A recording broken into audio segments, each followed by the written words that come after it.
At the start of our story, we see an old man coughing and saying, "I am an earthling from a civilized society. I came from a civilized society." Just then, a little girl enters his house with some food in her hand. Seeing the old man like that, she says, "Mr. So, are you okay? My mother sent this for you." Here, we learn that this old man's name is So. He thanks the little girl. Then, while placing the food on the ground, little girl replies, "Not a problem. Please get well soon and make some more soap." Saying that, she leaves the house and walks back toward her home in a snowstorm. This old CO is an earthling, an inhabitant of a civilized world. It's been 50 years since he fell into this cursed world. They were on their way to a workshop with Director Kim and other company employees when they were suddenly swept away in a landslide. When they came to their senses, they found themselves in a strange world. A fox as big as a house with 3 tails, a large red-scaled snake with 2 heads, and beings wielding swords flying through the sky. It was a world like the martial arts novels he occasionally read. Although it was a strange world, most of his colleagues probably did quite well, except for him. Among the 7 people who fell into the martial world that day, within just 3 days of their arrival, destinies began to unfold. The sage-like beings who descended from above were in awe of his co-workers' mythical talents and took each one of them into the sky. Only he and Director Kim remained in this world. To be honest, they had hopes that something special would happen to them too, but neither Director Kim nor he had any special abilities. Diamam found itself in his podum, and Diamam took to his people and led them to the spot of them. Without knowing much about this world, all they could do was manual labor. For 6 months, the two worked menial jobs in a busy marketplace, earning their meals. Until one day, Director Kim could take it no longer. He told CO that he couldn't live like this anymore and used all his money to buy a third-rate martial arts book sold on the streets. Everyone laughed at him, but within 3 months, he mastered it and became a full-fledged martial artist. He worked for the nation and learned more and more advanced martial arts. After he became a powerful warrior, Director Kim left for the Jianghu, leaving Seo behind. Seo just hoped that something special could happen to him as well, but until the end, nothing happened to him at all. After 50 years, he is now just an old man dying from a common cold. He coughs blood, repeating that he is from Earth. He has tried his hardest to live. He learned the language, learned to read and write, worked as a laborer to make a living, bought a small plot of land, and built his own house. He started making some decent money when he began making soap using lye. In this medieval time, soap was essentially a new concept. However, even that ended after some thieves stole the method of making his soap and started producing their own. These thugs booted So out of the market. Now he is waiting for his death. Having been rejected by this world, a frustrated So asks the world, "What do you want from me? Even though I tried my hardest, what must I do?" He starts crying, asking why he couldn't have been selected even if he was not special, and why he has to continue losing everything. Now CO no longer has the energy to keep his eyes open. As his eyes start to close, he hopes that if he just had a bit more power, maybe, just maybe, he might have had more opportunities. Lying on his bed, sick with a cold, CO's life ends. That was how he died, and how, with a bright light, he opened his eyes again. He slowly looked down at his body. It's not a hand full of wrinkles and lines. It is a young hand, full of vitality and life. He was wearing something clearly different from the clothes of this world, the blue shirt and sweatpants he had worn on Earth. He looked around, trying to grasp the situation. Then he saw Director Kim, Chief O, Section Chief Jun, Deputy Manager Kang, Deputy Manager O, and Manager Kim. So was shocked to see them. Now he finally realized he hadn't come to this world powerless. He had gained the power of regression. This was So's first regression. Director Kim, with half his hair shaved off, looked around and asked, "What's happening? We were just on our way to a workshop." He didn't know where they were, but CO knew. This was the first day they had just landed in this strange world. CO remembered how they ended up here. They were in an SUV going to the workshop when they got caught in a landslide, and then something flashed. It was a 50-year-old memory, so it was a bit hazy, and even CO couldn't remember clearly.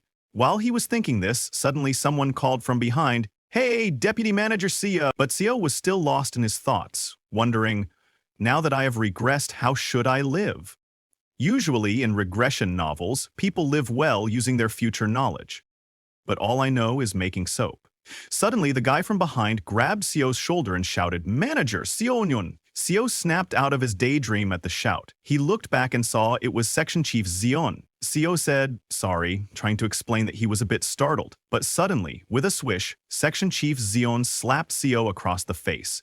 Everyone present was shocked to see that. Section Chief John shouted, "Deputy Manager CO, you bastard, you dozed off while driving on the mountainside. You almost got us all killed." Seo stood there dazed from the slap. He had forgotten this deputy manager title. It was a title he hadn't heard in so long that he didn't realize Section Chief Jun was referring to him. Section Chief Jun looked at Seo angrily and asked, "Manager Seo, do you want to lose your job the moment we get back?" Hearing that, Seo remembered the face he hadn't seen in a long time. Section Chief John Myung-hoon was a son of a bitch. He was the nephew of John Myung-chol, the executive director of the company Seo worked for. At 32, he had already snagged the section chief position through nepotism. When John Myung-hoon was about to charge at Seo in anger, Chief Oh stood up and stopped him. He told John it was enough, because that landslide wasn't something Deputy Manager Seo could have done anything about. But John shouted again, asking, "Aren't you angry, Chief Oh? This insane jerk was dozing off. That's why we're in this situation." Hearing that, Seo remembered that he definitely had dozed off while driving. But the reason he was dozing off was because John had dumped all his work on Seo the day before the workshop, the work John had been putting off, forcing Seo to stay up all night. Thinking about it again, Seo also remembered that originally the one in charge of driving was John. Originally, he was supposed to drive. Pointing at Seo, John shouted, "This stupid bastard. We're stranded because of him." But Seo was slowly starting to recall his memories from 50 years ago. Back then, Seo was so shocked, he didn't understand what was happening. So, unwittingly, he apologized to John. He even thought it was his own fault. Then he went on to spend the next 50 years just like that, apologizing to people even when a group of bandits trampled over him and took his belongings, when a damned martial artist mocked him, or when a regional official took everything he had in the name of taxes. He kept apologizing, but there was one thing Seo realized after years of holding it in. Sure, he had to keep his temper in front of those he couldn't handle, but not in front of everyone. Seo stood up and, with a straight face, said, "Section Chief John, I know you're mad, but now's not the time to be pointing fingers." Hearing that, John got furious and lunged at him, shouting, "You damn son of a bitch." He punched Seo again, shouting, "Are you asking for a fight?" This punch made Seo realize that he didn't need to kneel before someone he could handle. He turned around and punched John in the face, sending him flying. Seeing that, everyone present was too shocked. They could not believe their eyes. So continued punching John. In his past life, Seo had been beaten up by martial artists countless times. He was beaten up by bandits while gathering herbs in the mountains, by more bandits during years of bad harvest, and even by officials because he couldn't pay his taxes. Now, Seo sat on John, not giving him even a chance to fight back. Seeing this, everyone froze in their place, not knowing what to do. In that world of violence, Seo was able to gain something that these people lacked. He gained violence. If one hits someone in the eyes, their fear is amplified, and after being beaten up like this, only 2 words instinctively leave opponents' mouths: "I'm sorry." Those were the exact words John said when Sue hit him in the eyes. Sue may not have the mythical talents mentioned by those transcendent individuals, or the amazing martial arts that would make him famous in the martial arts world, but now he did have the ability to change fate. Director Kim, Chief Oh, Deputy Manager Kang, Deputy Manager Oh, and Manager Kim all were looking at Sue with fearful eyes. Among them, Director Kim spoke up with a trembling voice, "Deputy Manager Seo, no matter what, how could you beat a fellow colleague to that extent?" Seo didn't argue and immediately accepted it, saying, "Yes, you're right, Director Kim. I just got so angry at the moment. I apologize for startling everyone." Since Seo would never see any of the others again anyway, he bowed neatly to Director Kim and the other employees and apologized, saying that since he was the one driving, he was sorry for not doing more at that time. Director Kim told Seo that sure, Section Chief Jun had been a bit harsh, and Seo couldn't really have done anything about the landslide. Even then, Jun overreacted.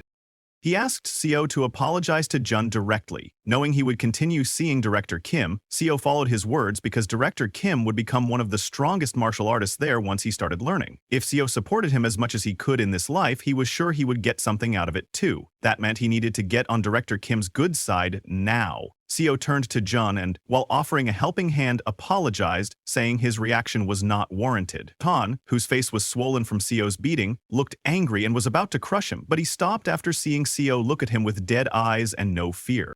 After everyone calmed down, Director Kim looked toward the forest and suggested, "Why don't we try to get out of these woods and look for a village?" Seo agreed because that was the logical thing to do, but he knew that here, immortals flew wild, trying to secure their immortality, and the only rule that reigned in this land was, "The strong devours the weak." The people of this place, the Miram, fought with swords for wealth and honor. This forest's name was Ascension Path.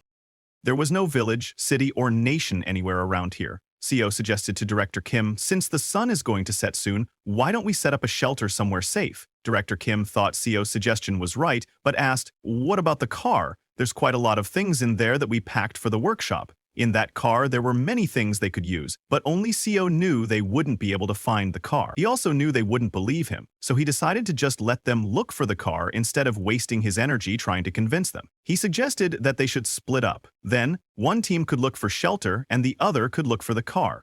They would meet back here before it got completely dark. After a few hours, CO started a fire in a cave near the place they first arrived. While eating, a black-haired girl told the others that she didn't get it. We were caught in a landslide while we were in a car, so how did we end up here while the car is gone? Director Kim agreed with the girl, saying he didn't get it either.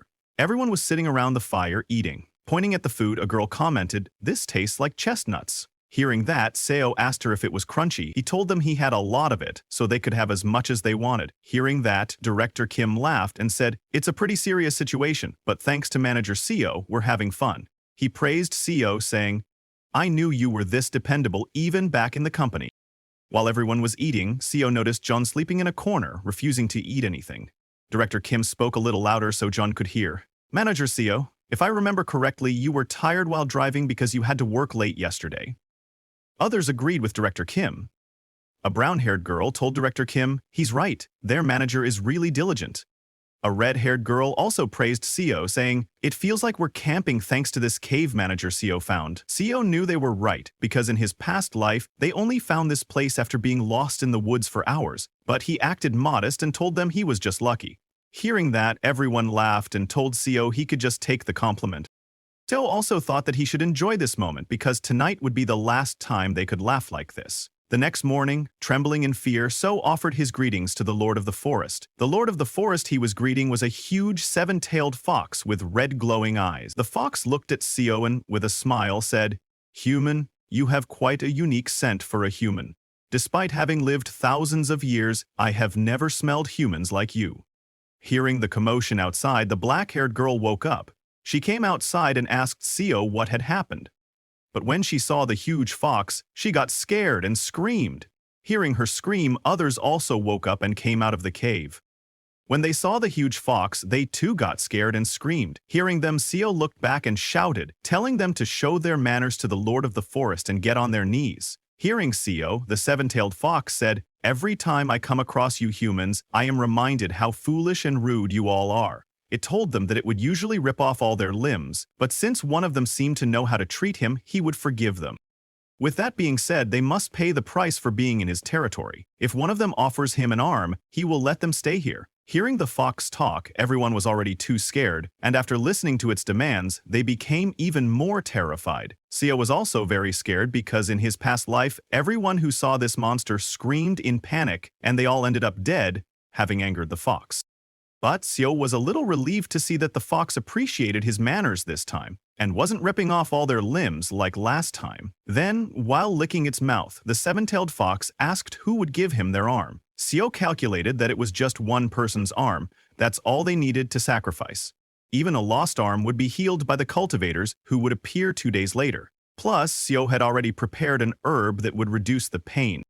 Thinking all that, Seo removed his sleeves and extended his hand toward the seven-tailed fox. While trembling, he told it that he would offer his arm. Everyone was shocked that Seo was sacrificing his hand for them. The seven-tailed fox opened its mouth and immediately lunged at Seo, saying, "You know your manners, so I will try to make it as painless as possible in return." Then, in the next second, with a loud scream of pain, Seo lost one arm. The seven-tailed fox completely bit off Seo's hand and ate it. Everyone looked away. They couldn't bear to see the horrifying scene right in front of them. Seo was in too much pain. Tears streamed down his face as he extended his other arm to grab the herb. The pain was so intense that Seo didn't have time to think about anything else at the moment. He immediately ate the herb he had prepared for pain relief. After eating Seo's hand, the seven-tailed fox told Seo that it thought he might taste different, since he smelled different. But he tasted the same as the other humans. Actually, he tasted worse because of all the impurities in his veins. Hearing the fox, Seo began to come back to his senses. He was surprised to see that the herb actually helped a lot with the pain. After calming down, Seo apologized to the seven-tailed fox, saying his offering was not good enough. But the fox was not interested in talking. It turned around to leave, telling them that it would allow them to stay for 7 days in its territory and that they wouldn't die thanks to its divinity. Saying that, it leapt into the sky with super speed and disappeared. After the seven-tailed fox left, a worried group ran toward Seo to check on him. Seo slowly stood up and asked everyone to go inside, saying he would explain everything. Once inside the cave, Seo slowly told them that he had met the fox when he left the cave early that morning.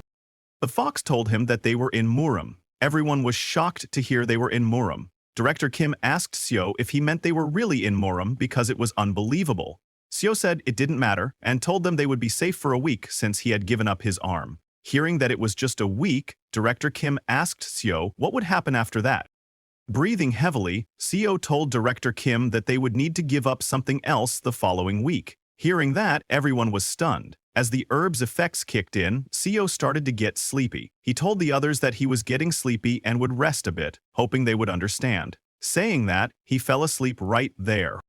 Then, 15 hours later at night, Seo woke up alone in the cave. He heard his colleagues talking outside. They were all angry at John, asking him how he could say that Manager Zoe sacrificed his own arm. John argued back, asking, then who wants to give up their arm and leg every week? But Chief O told John that Manager So was very useful since he was the one who provided them food and shelter. Then John suggested they should learn as much as they could from So in a week, adding that since So had already lost an arm, he wouldn't last long anyway. That's why they should have him be the sacrifice again. Joan said all that, not knowing Seo had woken up and was listening from behind. Seo was surprised to hear that now that he had become debilitated, Joan wanted to chop off one of his limbs every week to give to the fox. That was definitely not pleasing. Looking at Joan, Seo grabbed a rock from the ground. He looked at the rock and thought that with the violence he had learned from being beaten up for 50 years, he could easily kill a modern-day man like Jeon Myung-hoon with one arm. He looked at John again, who was still convincing others to force Seo to give up his other arm too. Angrily, Seo thought to himself whether he should kill Jun, but he didn't act recklessly. Instead, he threw the rock back and returned to the cave. He understood that fear had surely paralyzed their minds, and if he acted too cruelly now, it would cause issues with his relationship with Director Kim. Suddenly, Chief O shouted at Jun to shut up if he didn't want his ankles broken again. Hearing that, Seo laughed. He was right to think that they were good people. It was just a confusing situation for everyone. The next day, as the sun rose, everyone gathered in front of the cave. This time, a two-headed snake appeared before them. But, unlike the fox who had eaten Seo's arm, the two-headed snake only requested a small amount of blood. It was the very same snake that had sucked out Chief O's blood, who had lost his limbs in his last life. Hearing that it was just a small amount, nervous Chief O put his own arm forward this time, but after drinking Chief O's blood, the snake vomited, saying, "This is disgusting. This is the worst human blood I have ever had." Hearing that, Chief O got furious, but Seo knew it was the blood of a 21st century worker drenched in nicotine and cholesterol. No wonder it tasted gross. So then turned around and asked John Myung-hoon to come with him to pick some herbs. Hearing that, John was shocked and asked So if he had just called him by his full name. But So didn't reply. Instead, he asked if John was hungry. John said he was. Seo walked toward Jun and said, "I will tell you about the fruits and edible herbs, so follow me." Seo got closer and whispered to Jun that he planned to give his arm to the fox next week as well, and if he died, someone needed to know how to survive in this forest. Hearing that, Jun got very scared. Realizing that So had heard everything last night, he had no choice but to thank So and agree to go with him. Hearing his thanks, So laughed inside, because only he knew the fox wouldn't be coming back, and Jun would never make use of this knowledge. As both of them arrived at a place full of fruit trees, Seo shouted, "Jeon Myung-hoon, how many times do I need to tell you that that's the wrong fruit?" "Concentrate," Seo said sorry while picking a red fruit. Seeing that, Seo told him that fruit would get him killed. This continued for hours as Seo gave orders to Jung, and Jung had to follow them. Jun started to get exhausted and asked Seo to hold on, saying he needed a break. He had been digging non-stop to get these herbs. Seeing his condition, Seo laughed inside because this was how Jun used to punish him when he first entered the company. Seo told Jun that they needed to finish before dusk, so they should hurry up. Slowly, time passed, and both continued doing their part. Then, suddenly, Jun dug out a very large ginseng. Jun was shocked to see it. He held it in his hand and said, "This thing is massive." He asked Seo if this was natural ginseng. Seo told him it was something like that. Seo knew that while it did resemble ginseng, to be precise, it was a yellow bamboo root. It might be because the ascension path was so full of energy, but yellow bamboo roots, which are typically as small as a pinky finger, grew to this size here. Seo knew it wouldn't be of much use to cultivators, but it was an extremely precious medicine for martial artists used to increase ki, and it should help Director Kim. While talking, they found two more right there. Amazed, John asked Seo if it was okay to dig up this much wild ginseng. Seo, of course, said yes and told him to take off his shirt and place them in it. Seo looked at the setting sun and a crack in space. Seeing that, Seo realized it was almost time for those cultivators to come. He asked Jian, "Let's head back." As they returned to the cave, suddenly the crack Seo had seen before exploded with a huge blast, releasing massive amounts of spiritual energy into the sky. At the moment of the explosion, Chun fell to the ground, screaming while grabbing his head. Not only him, Chief O was in the same condition along with Manager Kang. All three of them were clutching their heads, screaming in pain. Seeing this, Director Kim began to panic, asking what had happened to them. Just then, three cultivators appeared, flying into the sky. Looking at John, Chief O, and Manager Kang, a cultivator named Buko wearing golden clothes, said, "What a surprise! To think we'd find such uncut talent here." A black-clothed cultivator named Hyogwok told Buko to go away, saying they were his. Hearing that, the third cultivator wearing blue clothes called Hyogwok shameless. Seeing these cultivators, Director Kim got scared and asked who they were. The cultivators noticed there were 7 people, but only the 3 had spiritual roots. The rest were just normal mortals. Then Buko raised his hands and created a ball of lightning. He struck Jun with it, and Jun screamed in pain as thousands of bolts of lightning entered his body. When Buko stopped, he was amazed to see how incredible Jun's body was. It was the body of heavenly golden thunder. Then Hyogwok came forward, telling Buko to move because it was his turn. Hyogwok was holding a musical instrument, and as he started playing, Manager Kang, who was covering her ears, suddenly began screaming in pain. But it wasn't a normal scream. It was so loud that the whole forest echoed. Seeing that, Hyowok got too excited, realizing that Manager Kang had the ghostly yin transforming immortal root. He hadn't thought such a thing really existed. Then it was the third cultivator's turn. He landed on the ground and, grabbing Chief O's shoulder, injected his spiritual energy into him. He checked Chief O's body and found that it was a unique holy body. Chief O was too shocked, asking the cultivator what was going on. The cultivator smiled and declared that he would take all 3 of them as disciples of the Azure Heaven creation sect, because all 3 had the talent to change the entire world. With a deep voice, he asked Chief O, "How does that sound, Chief?" O was terrified in the cultivator's presence. He couldn't even breathe. He was confused, wondering what this force was and felt like he would die if he refused. Suddenly, Hyogwok came down and asked Chief O to join the Black Ghost Valley instead, saying they had every cultivation method, immortality, the power to overturn the heavens, fame, and wealth. He promised to ensure they would get all of those things within 100 years. Suddenly, Buko also came down and asked Hyogwek what he was saying, claiming that the Golden Divine Heavenly Thunder sect was the most suited for them. While they were talking, Director Kim intervened and asked the cultivators if they could get them out of this forest because at this rate they would all die there.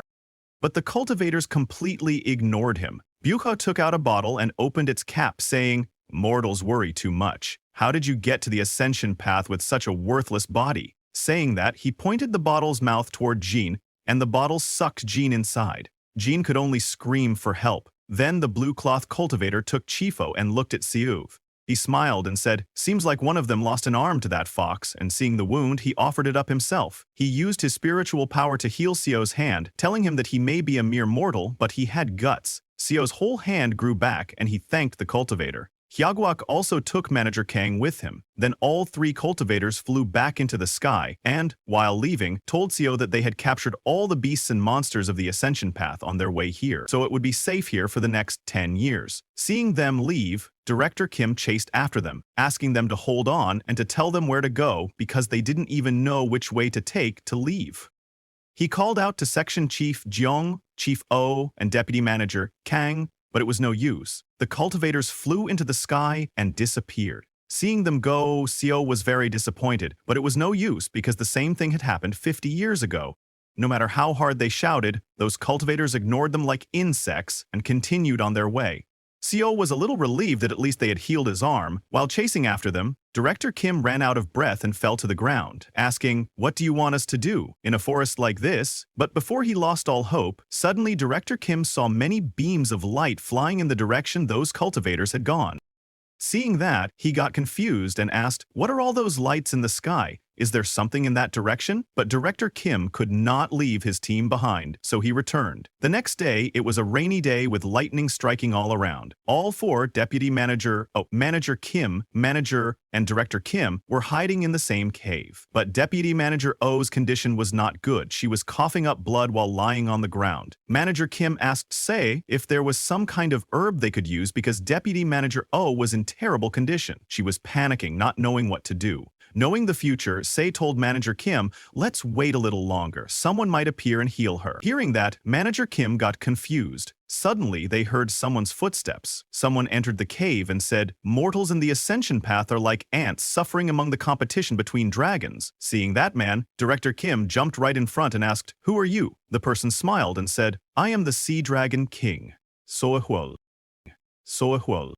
The Sea Dragon King, Hueol, told them that Deputy Manager O was controlling the storm outside. Hearing that, everyone was shocked. The Sea Dragon King explained that the storm suddenly appeared out of nowhere, so he came to look for its cause. Pointing at Deputy Manager O, he said that the lady lying over there must have used the sorcery of the storm. The Sea Dragon King was amazed, because she was an ordinary woman without even a trace of cultivation, so how could she wield such overwhelming power? Additionally, she was not even doing it consciously, which was very strange. Hearing that, Seo told the Sea Dragon King that actually, they were the confused ones. They had only been in this place for a short time, yet, one after another, powerful people like him appeared and took away their companions. Hearing that, the Sea Dragon King couldn't control his laughter. He asked So if he was saying that among his colleagues there were a few with extraordinary potential. And then, as if prearranged, powerful cultivators showed up and took them away. And now, here he was, conveniently appearing in front of this woman. Seo told the Sea Dragon King, that's exactly what happened." Looking at Seo, the Sea Dragon King smiled and asked, "Dear mortal, do you know where we are?" He told Seo that this place was known as the Ascension Path, or the Path to Ascension. It was a key gateway that leads to the upper realm. In just a few months, a dimensional rift called the Ascension Gate would open right around here. It happens once every 1,000 years. Countless high-level cultivators and spiritual beings would have already begun gathering around the path to ascension to ascend to the upper realm. So, isn't it quite likely that cultivators like him would appear near them? Hearing that, Seo finally understood everything. Then Director Kim told the Sea Dragon King that those cultivators said they were taking his colleagues to join their sects, and if they were ascending to the upper realm, how could his colleagues join them? Hearing that, the Sea Dragon King told them it might be hard for mortals like them to understand. He took out a bottle similar to those the cultivators had and explained that there was a technique among cultivators used to shrink large objects and store them inside magical tools like this. Those cultivators would have likely stored their sects inside items like these. Their goal was to ascend to the upper realm, along with their entire sect, when the Ascension Gate opened. The Sea Dragon King told them that in fact he too had packed one of the undersea castles of his Sea Dragon clan inside this very item. Inside it, 1,800 sea dragons lie dormant. Hearing that, Seo and Director Kim's jaws dropped in shock. The Sea Dragon King patted Deputy Manager O's head, saying she was how peculiar and intriguing. If she were to join the Sea Dragon clan, she could become something extraordinary. Seeing him patting the unconscious Deputy Manager O's head, Director Kim jumped to stop the Sea Dragon King, but the next second he fell to his knees as a very powerful force pinned him to the ground. When Director Kim tried to fight that force, it increased every time, putting more pressure on him. The one putting that pressure was the Sea Dragon King. He lifted Deputy Manager O in his hand and told Director Kim that he would give Deputy Manager O his blood and accept her as his kin, and that would be best for all of them. He also gave one more piece of advice. Looking at Director Kim with his green glowing eyes, he warned him not to casually ask high-level cultivators questions. Just as he said that, the pressure on Director Kim and O increased, and both of their eyeballs popped out. While holding Deputy Manager O in his hands, the Sea Dragon King walked away from there, telling them that he answered because he was generous, but most cultivators would have killed them for the mere act of asking a question. Saying that, he walked out of the cave into the thunderstorm, transformed into his real dragon form, and flew back into the sky. Then, the next morning, the thunderstorm suddenly stopped and the weather cleared. Manager Kim was too shocked by the fact that all her colleagues had been kidnapped. She could not understand what was happening. An avalanche out of nowhere, then immortals and dragons abducting their companions? She could not digest all of this and began to lose her mind. Seeing her like that, Seo approached, trying to calm her down. But while shaking, Manager Kim said, "Manager Seo, please, you must not be taken as well. If you're taken too, I won't be able to survive in this forest alone."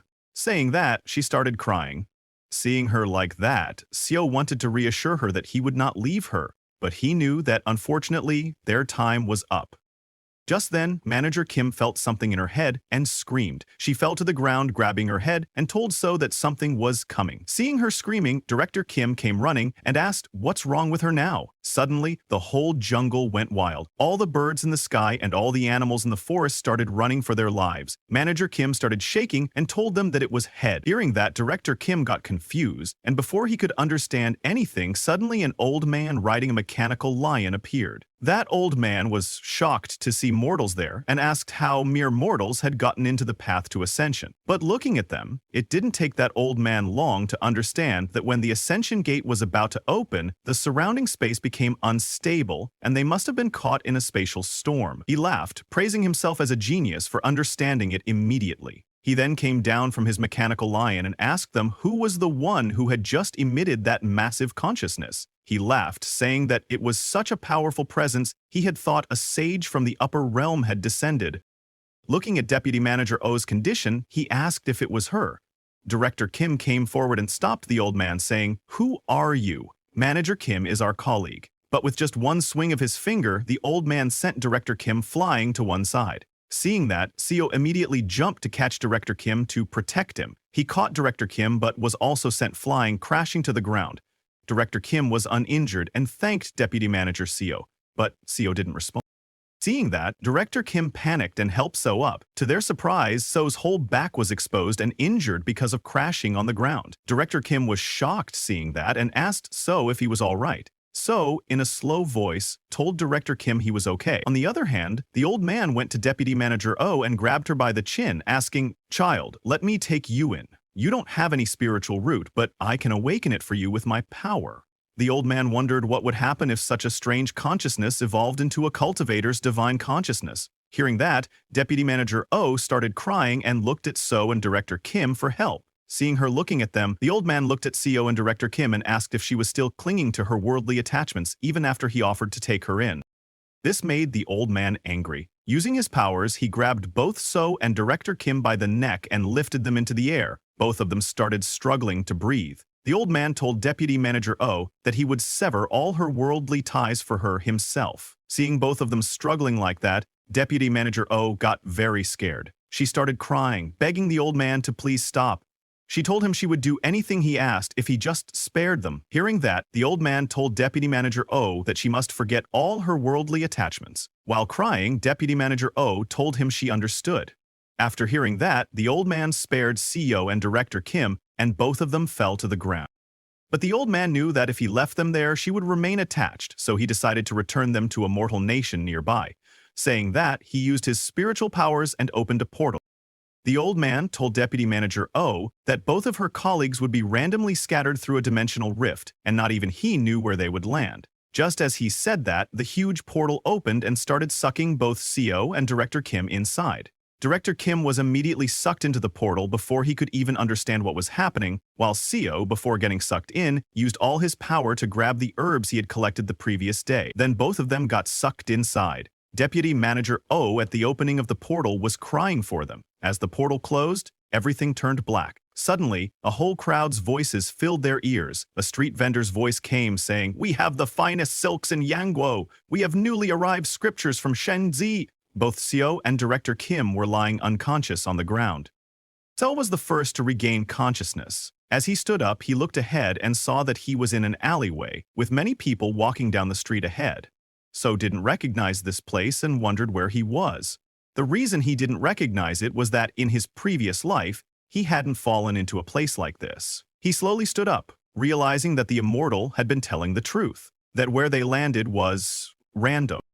As Seo walked out of the alleyway, he found that this path felt familiar for some reason. Looking around, he finally understood that this was the place he had once lived in for those 50 years. There was a huge 10-story building right in front of Seo. Seeing that building, he finally recognized that this was the capital of Yangguo, Seokyung City. After witnessing the scene outside, Seo returned to Director Kim and woke him up. Director Kim was very exhausted and told Manager Seo that he couldn't keep up with what was going on anymore. Sitting beside Seo, he told Director Kim he felt the same way. It would be nice if this was all just a dream. Director Kim couldn't believe that it was just the two of them left behind, but he thought he should be relieved that they weren't taken by those monsters. Seo just looked at the confused Director Kim and didn't say anything because even he didn't know about this. He may have regressed, but in his past life, he was nothing but a powerless herb gatherer. Seo then told Director Kim that they couldn't stay in this alleyway forever, so why didn't they get out of here? Director Kim said, "All right," and both of them left the alleyway. But as they came out, all the people of that place started staring at them while talking in some unknown language. Hearing those people, Director Kim got very confused. He asked Seo, "What are they saying? It sounds like Chinese. Why are the people whispering while looking at us?" Seo told Director Kim those people were saying the clothes both of them were wearing looked funny. Hearing that, Director Kim was shocked. Seo smiled and told him not to worry because he knew a bit of Chinese. Director Kim wanted to ask him something, but seeing Seo's injured back, he didn't ask and said, "That's great," Seo said that, but in reality he lied to Director Kim. The language those people were speaking was not Chinese. Other than the fact that they used the same characters, it sounded completely different. In his past life, Seo had to endure the mockery of beggars for 2 months just to learn the basics of the language, but now there was no need for that. So took out the herbs he had collected earlier and asked Director Kim if they should get some new clothes. Hearing that, Director Kim was confused and asked how, because he felt like the people of this place wouldn't accept their money. Seo didn't explain to Director Kim and just took him to the city's medicine hall. The owner of the medicine hall was shocked to see the ginseng and asked Seo if he was really letting them buy such precious herbs. Seo acted tough and told the owner that those yellow bamboo roots were at least 800 years old. The owner said, "Of course," and told him that the roots should be worth about 15 silver ingots. Hearing 15 silver ingots, even Seo got nervous because he had never had that much money in his past life. But he didn't lose his composure and asked the shop owner to hurry up and take the money. The shop owner said yes and immediately gave Seo the money. After leaving, Seo and Director Kim first bought some clothes and then bought a house in the city. Director Kim was shocked to see the house they were going to live in. Seo said yes and told Director Kim that from today onward, he would teach him the language of this place. Hearing that, Director Kim got very happy and thanked Manager Seo. Seo made it seem like there was no problem, but after bribing some guys for identity plaques and buying the land and house, they only had 1 silver ingot left. He guessed it was because they were in the capital, and that's why everything was so expensive there. While Seo was looking at the money, Director Kim noticed Seo's back. Even after wearing new clothes, because of the injuries on his back, his new clothes had turned red. Seeing how much Seo had helped him, Director Kim suggested to Seo that since they were in a whole new place now, why didn't he just call him by his name? Surprised to hear that, Seo told Director Kim that he was fine with that. Director Kim smiled and thanked him while calling him by his full name, So Eun-hyun. Then at night, after settling down in the house, Seo explained to Director Kim that the reason he was able to get all that money was because he sold those herbs. Pointing at the 2 remaining ginseng roots right in front of him, Seo told Director Kim that they wouldn't have a source of income if they ran out of herbs, so they needed to figure out a way to bring in money. Hearing that, Director Kim looked at the ginseng and wondered how. Suddenly, he got an idea and suggested to Seo that they use the silver they would get from selling the rest of the herbs to start a business. It was a good plan. Seo knew that with all the money they could get from this, as well as Director Kim's skill set from having been a director in a mid-sized company, they should be able to make a living. But that wasn't enough. Seo thought that since he had regressed, why not dream bigger? He knew that Director Kim was a martial genius who, after reading some third-rate martial arts books sold on the streets, became a martial master in just a few months. Once he learned more advanced techniques, he became one of the most powerful martial artists in the Jianghu. But what if he were to learn advanced martial arts from the start? Seo might be able to bring forward the birth of the greatest swordsman in the Jianghu by at least 30 years. Thinking all that, Seo smiled and decided he was going to benefit as much as he could while working for him. He told Director Kim that this was Mudim, a world of martial arts. This attracted Director Kim's attention. Seo told Director Kim that who knows when the gangs of the Jianghu might come for them if they set up a business, so shouldn't they at least learn a bit of self-defense? Director Kim's face lit up hearing the words martial arts, but he knew they didn't teach people outside the sects their martial arts. So he asked Seo how they would learn. Seeing his excitement, Seo smiled because, as a well-known Muram novel nerd, he knew Director Kim would be interested. He explained to Director Kim that in this city there are 7 famous sects. Among them the demon-slaying sect, self-binding temple, suppressing birdhouse, and the 7 mysteries sect are on the orthodox side of the Jianghu, whereas the Wolfang Gang, the Dark Knight Association, and the dragon-fighting stronghold are considered unorthodox. The people call them the 4 stars and the 3 demons. The demon-slaying sect mainly learns sword and blade techniques. The self-binding temple is a Buddhist sect, while the suppressing birdhouse is like the House sect. They focus on intelligence. The 7 mysteries sect has a very long history and teaches all kinds of martial arts. On the other hand, there isn't much information known about the 3 demons. It is said they are proficient in stealth techniques and sorcery and do a lot of illegal things. After explaining everything, So asked Director Kim which sect he liked best. Without a second thought, Director Kim chose the demon-slaying sect, adding that a martial artist should wield a sword and a man should learn blade techniques. Hearing his choice, Seo thought this was fitting for the man who was called the best swordsman in his past life, but Director Kim was confused and asked Seo how he knew all this. Seo laughed and told Director Kim that he had been eavesdropping on some martial artists talking earlier. Then, 3 months later, Seo and Director Kim went to the demon-slaying sect, but the guards stopped them, asking what brought them there. Seo introduced Director Kim as his older brother and told the guards that they had heard about how famous the demon-slaying sect was and came wishing to learn martial arts. The guard of the demon-slaying sect was a very strict, muscular guy. He looked at Seo and Director Kim's clothes and thought they looked like they had a decent amount of money, but he told Director Kim that learning martial arts at his age would be difficult. Seo laughed and offered a silver coin to the guard, asking if he wouldn't at least let them talk to someone of higher status, adding that even just simple self-defense training would do. Like that, while bribing the guard, Seo and Director Kim entered the demon-slaying sect. There, they met an elder of the sect. The elder asked if they wanted to learn martial arts for self-defense. Seo said they wanted to learn the best there was, offering a box full of silver nuggets. Seeing all those silver nuggets, the elder agreed, saying he supposed Seo could join as an external disciple. But after getting the silver nuggets, he added that they didn't give special treatment to those who joined with donations and, in addition, they would only accept one of them. Hearing that, Seo was shocked because all that money was worth only 1 yellow bamboo root and that was all they were willing to do for them. They're shocked, Director Kim tried to ask the elder if they were ripping them off, but before he could say anything more, Seo accepted the elder's conditions and thanked him, adding that his brother would be the one learning. Hearing that, Director Kim was very shocked. Then, while leaving, the elder asked Director Kim to come outside later, to where all the external disciples gathered.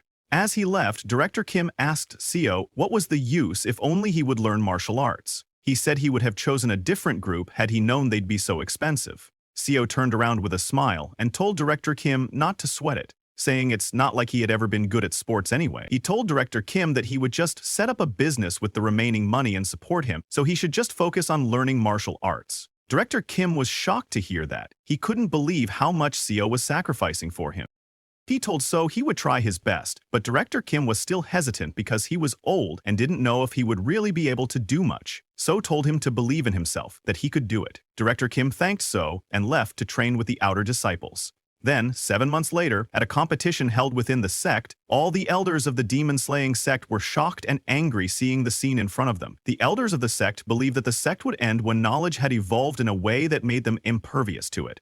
Thereby, the sect ascended in stature, in their seemingly infinite wisdom. In just 7 months, Director Kim had defeated all their disciples. The elders were very angry, asking how some outsider from nowhere defeated all their beloved disciples in just 7 months. The demon-slaying sect was in an uproar. To master a martial art means to understand the true meaning that the martial art holds and to physically attune to it. A third-rate warrior who understands the meaning of a martial art can become second-rate if they merge it into their own understanding. To advance from there, one needs more than double the amount of understanding compared to before, along with equally more time and effort. But sometimes, people with enough talent seem to laugh at typical levels of understanding and speed through many stages at once. The demon-slaying sect is full of such talented martial artists, the great sect of Seokyeong City. However, an outsider has come to defeat the direct disciples of that great sect. Within 7 months, Director Kim became a first-rate warrior who had completely mastered the absolute dragon saber technique of the demon-slaying sect. The Grand Elder of the demon-slaying sect was furious seeing Director Kim because he knew it was impossible to reach first-rate with just half a year of learning martial arts. The level of first-rate is a stage only attainable with the collaborative efforts of many skilled martial artists. On top of that, Director Kim was an outsider learning in their sect. To others it would seem that their tradition had knelt to that one man. The Grand Elder immediately ordered the sect guards to capture Director Kim. Like that, Director Kim was captured and put in a house guarded by hundreds of guards. But now, even CO was captured. He knew that because an outsider had gained skills befitting an elder of a sect within 7 months, the sect was in chaos. In such a ridiculous situation, Director Kim was imprisoned in his quarters, suspected of being a spy of another sect. However, CO didn't know why he was also considered a suspect when he didn't know martial arts. CO asked Director Kim, who was practicing his sword techniques, if he wasn't worried. Director Kim laughed and asked CO what he should worry about.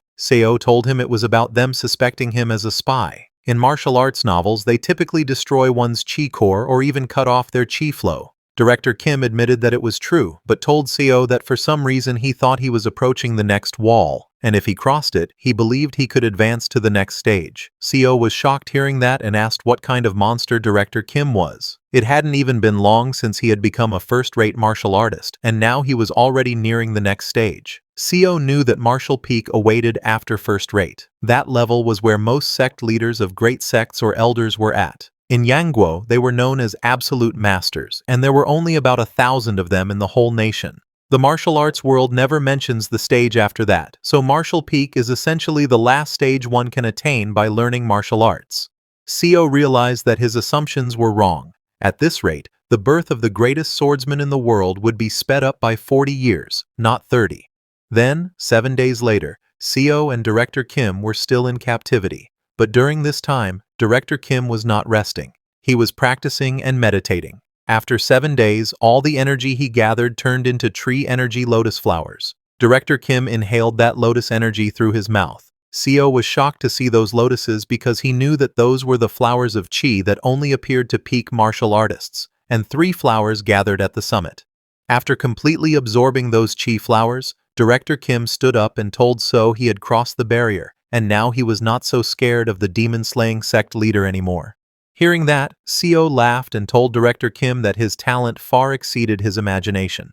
Director Kim smiled and told CO that he was also impressed by himself. He never knew he would have such talent. He mused that maybe this was why he always loved martial arts novels as a kid.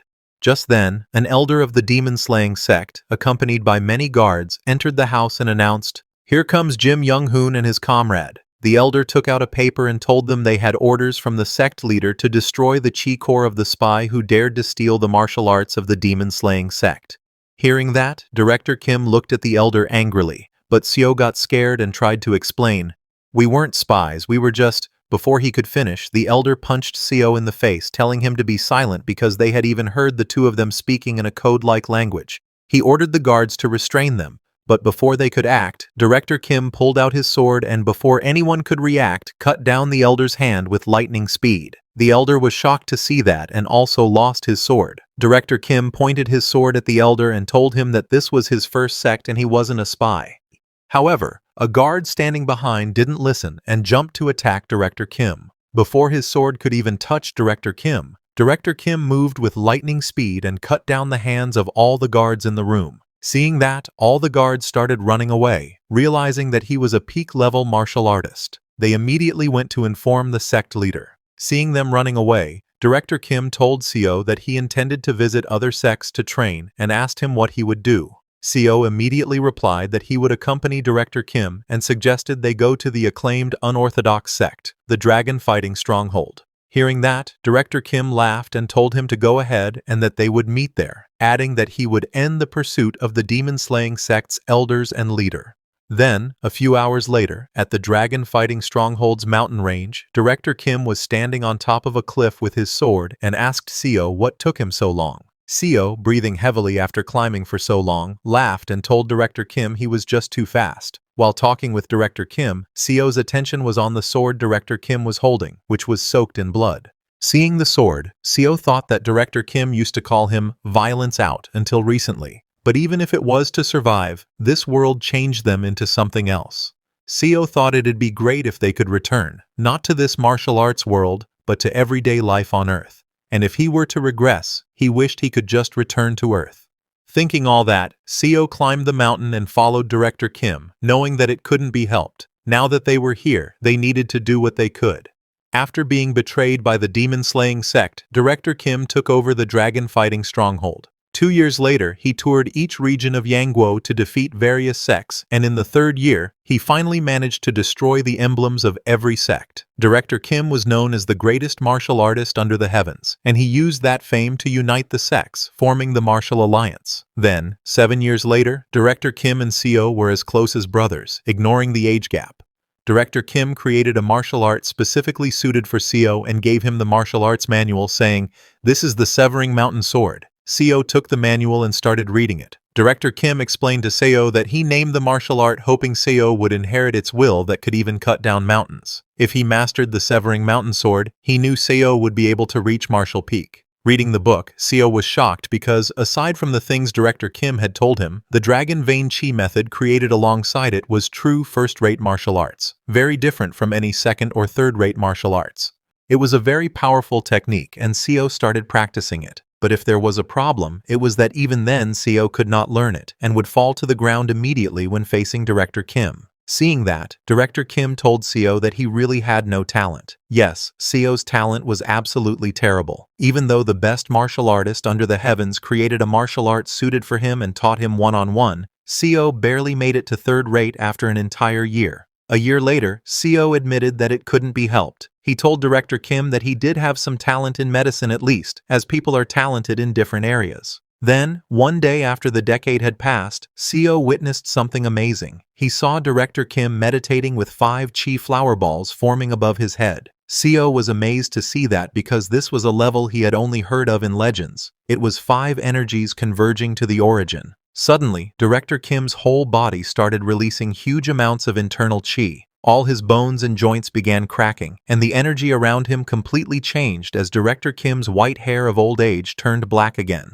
It was a divine scene as Director Kim's whole body went into transformation, releasing so much energy that even standing nearby was impossible. After everything calmed down, Seo looked ahead and was shocked to see Director Kim. Director Kim, who had turned into a young man, laughed and asked Seo what had him so surprised. His voice, his face, and his body had completely turned into that of a young man. This is called skeletal restructuring. Shocked, Seo called Director Kim brother, telling him he looked even younger than him. Director Kim laughed, asking if he really looked that way. He told Seo he felt so full of life, like he could do anything. Seo told Director Kim that the world would be shocked when they saw him completely transformed. While wearing his clothes, Director Kim said certainly. He walked toward Seo and told him that it was about time he handed over the Murim Alliance to the next leader. But Seo knew that there was no one who caught Director Kim's eye. Director Kim told Seo that he was right. The Murim Alliance leader, by definition, needed a certain level of martial arts, but there wasn't a single one who truly understood martial arts. Seo laughed and told Director Kim that was because he was abnormal. Where else in the world would there be a genius like him? Director Kim looked out the window to see the disciples practicing martial arts and told Seo that even so, they needed to find someone. But Seo insisted there were no talented people. Then, 25 years later, in a building in the middle of the Murim Alliance, Seo was writing with a brush. 35 years had passed since he had started his life again in Deongseonhyang. His hair had turned gray as he was already in his mid-60s. Now he wondered where young Director Kim was and what he was doing. A year after his transformation, Director Kim handed over the position of Murim Alliance leader to the next generation and retired. Seo too wanted to retire with him then, but to set the chaotic Murim Alliance straight, he had to remain in the position of the Murim Alliance's strategist for a long time. Director Kim told Seo that he wanted to wander the martial world and travel all over Yon Kingdom. Perhaps because of that, he didn't even come to Seo's retirement ceremony in the end. Old Seo came out of his room to get some fresh air. Looking around the house, he felt lonely. He had bought this house with a big heart using his retirement money, but it was too big to live in alone. That was the problem. While he was thinking about all that, suddenly he heard someone coming out of the bushes. He got alert and asked, "Who's there?" But when he got closer to check, He was surprised to see Director Kim there in torn clothes. He asked Director Kim what was with the beggar's appearance and why he hadn't even come to his retirement ceremony.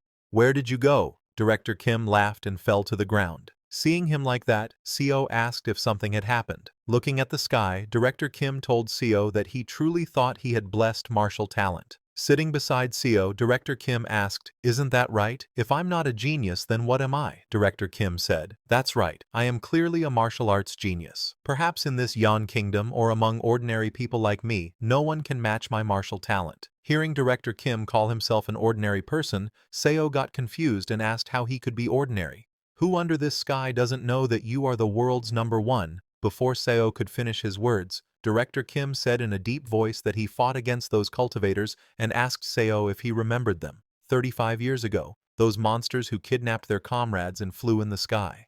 Seo, who had experienced that time twice, immediately remembered and was shocked to find out they were cultivators. Seo knew that they didn't easily reveal themselves but secretly worked throughout the Yan imperial family and manipulated Yan Kingdom itself. After establishing the Murim alliance, as its influence grew somewhat in Yan Kingdom, those cultivator forces began to seriously interfere with them. Director Kim was displeased with this, but to defy them was to fight against the nation itself. So, to protect the Murim alliance, they had no choice but to obey them. Because of that, Director Kim stepped down from his position as Murim alliance leader and, as a human, sought them out alone throughout Yan Kingdom to contend with them. Director Kim told Seo that those cultivators were truly hard to find, and even if he found one and tried to fight, they completely ignored him, saying he wasn't worth fighting for. Then they would leave using illusions or flight techniques, making it hard to seize an opportunity. But 5 years ago, he finally got to fight a cultivator. Hearing that, Seo got very excited and asked Director Kim if he won. Director Kim told him that he did. Hearing that, Seo laughed and told Director Kim that if he had done that during his time as Murim Alliance leader, he would have grabbed him by the back of his neck. But while shaking hands, Director Kim told Seo that fighting for his life against that cultivator who had reached the Qi condensation realm, he could barely scratch his fingertip.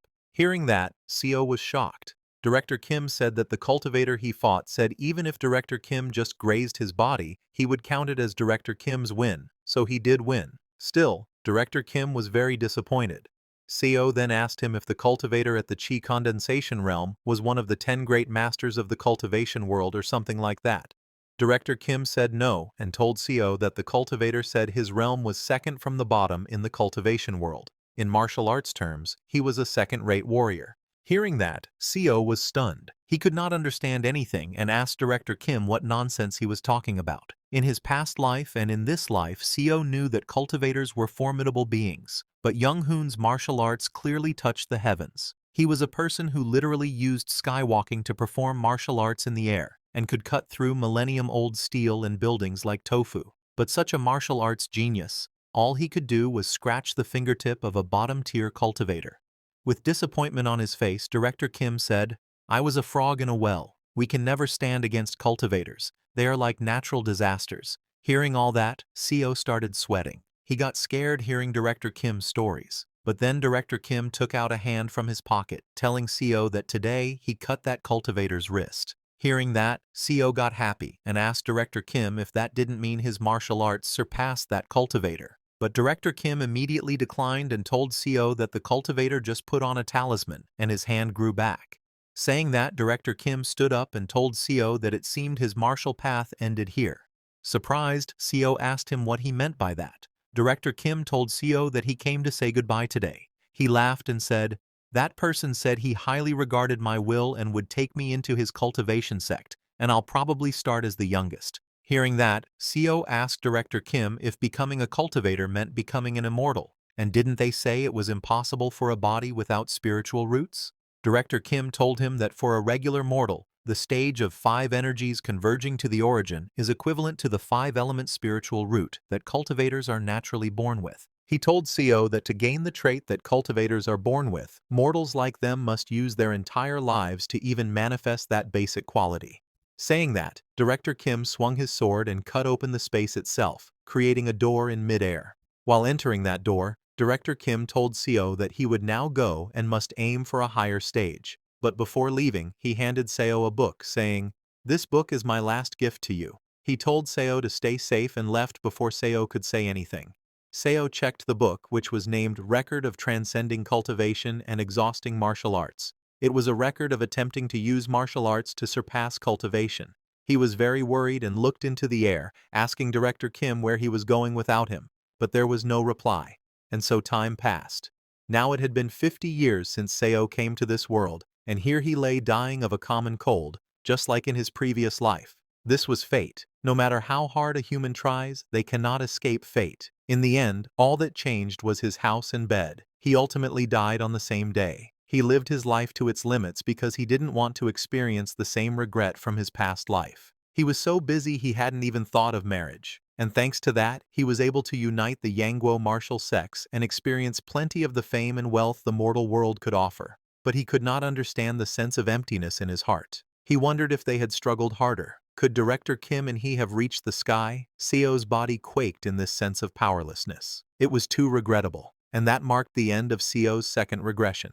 After dying for the second time, Seo's eyes, which had gone blurry just a few seconds ago, opened again. He looked around and saw that he was in the same forest on the ascension path. Looking down, he noticed that his body was brimming with energy. Seeing that, he realized that regression wasn't just a one-time thing. As he was lost in his thoughts, suddenly Section Chief John charged at Seo in anger, shouting, "Deputy Manager Seo, you bastard!" But as John swung his hand to slap Seo, Seo reacted instantly and dodged the attack. John continued trying to punch him, but Seo effortlessly dodged every strike. He wasn't even paying attention to John. He was lost in thought, wondering, why did I regress? He knew that a new body full of energy and a fresh opportunity was undoubtedly a good thing. But what about everything he had built over the past 50 years? On the other hand, John began to get exhausted. Still swinging his fists to attack, he screamed at Seo, saying that he had almost gotten them all killed, and now he had the nerve to dodge. But Seo didn't respond to his words. He kept thinking, is this really a good thing? He knew the truth. It wasn't. This was a curse that denied him the meaning of life. Sure, a couple of regressions might feel like a blessed opportunity, but if this were to go on forever, Seo would be trapped in fate's wheel, forced to wallow in the suffering of life until the end of time. Moreover, he couldn't meet the people he knew in his previous life again. The people in front of him now were simply beings who shared the appearance of those he once cared for. Director Kim, whom he had thought of as an older brother, no longer existed in this world. Watching John trying to fight and becoming completely exhausted, Director Kim finally intervened, telling Section Chief John, "That's enough." Seo then told John to calm down, asking, "What help will being angry bring here?" Hearing that, John became even angrier, calling Seo shameless. But before he could say more, Seo spoke again. "In the first place, John, you were on driving duty today. I warned you before you forced me to drive that I hadn't slept last night, because of the work you offloaded on me." Seo turned to leave and asked John, how would I have even dodged an incoming avalanche on a narrow road? He advised John to stop pointing fingers and think instead about what they needed to do next. John was speechless. He was used to Seo always accepting blame and apologizing. Seo then turned to Director Kim and mistakenly called him by his name, just like he had in his previous life. But he immediately corrected himself. He told Director Kim that he would search for a place where they could stay before the sun set, and asked everyone else to look for the car or any possible way out of the forest. He added, "When the sun sets, I'll light a fire, so come over to it." Seo wasn't trying to please anyone anymore. He wasn't building relationships, because deep down he knew, what's the point of making bonds with people who would disappear again? In the end, he would always be alone. As the sun set, Seo lit the fire. After searching for the car, they all returned and saw the fire, Seo sitting beside it, the others asleep. But only Seo was awake, his eyes wide with fear. He feared the unending regression, the infinite loop of time. He knew this ability had to be removed and wondered if it would vanish if he somehow returned to Earth. But seeing how he always regressed back to this moment on the ascension path, he didn't know how to go home. He remembered what the old cultivator had said. When the ascension gate opens, nearby spaces destabilize. Ordinary humans could have been caught in spatial storms. Realizing that the ascension gate exists, Seo thought that it must be related to why they fell into this world. And maybe, just maybe, they could return to their original world using it. He decided that first, he must grow stronger. As an ordinary mortal, he couldn't accomplish anything. He needed to become a cultivator like Director Kim and start cultivating. Once he gained a longer lifespan through cultivation, he would be able to research the Ascension Gate properly. Seo came out of the cave at night, and while looking at the sky, he decided that he would become a cultivator and go to the Ascension Gate. The next day, as the sun rose, Seo left the cave and ventured into the forest. He went to the same place where he had previously found those 1,000-year-old ginsengs. He dug out as many as he could and began eating them immediately without stopping. By eating them, Seo could feel strong chi quakes within his core. In his previous life, he hadn't known any heart methods, so eating these yellow bamboo roots would have done nothing.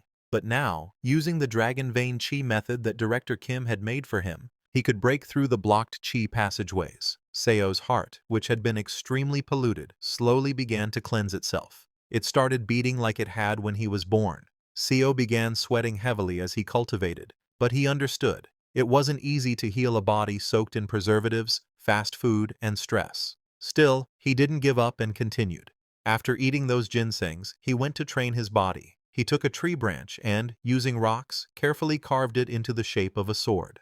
Looking at the somewhat sword-like stick, Seo thought, that should do the work. He started swinging his sword, remembering the training he had done in his previous life with Director Kim. He recalled his footwork and the way he used to swing his blade. In his past life, he had only been an average second-rate martial artist, and since he hadn't practiced near the end of his life, his skills had dulled. Of course, he wasn't completely helpless. He swung his wooden sword at a nearby tree using the Severing Mountain Sword first form. With just a wooden sword, Seo cut into the tree and created a deep mark. He could do this because the martial arts from his previous life were still all in his head. So, improving his skills was just a matter of time. But unknown to Seo, his sword practice had been seen by Director Kim, who had wandered into the forest. Director Kim was utterly shocked and called out from behind, asking, "What was that just now?" He ran up to Seo, asking, "How did you slash a tree with a wooden stick? Just what is that strength?" Seeing how excited Director Kim was, Seo smiled inside, thinking, "This is the man who will instruct me to become a cultivator." Seo turned to Director Kim and asked if he wanted to try learning this technique. Hearing that, Director Kim's face lit up with excitement. He asked Seo, "Can I really do it?"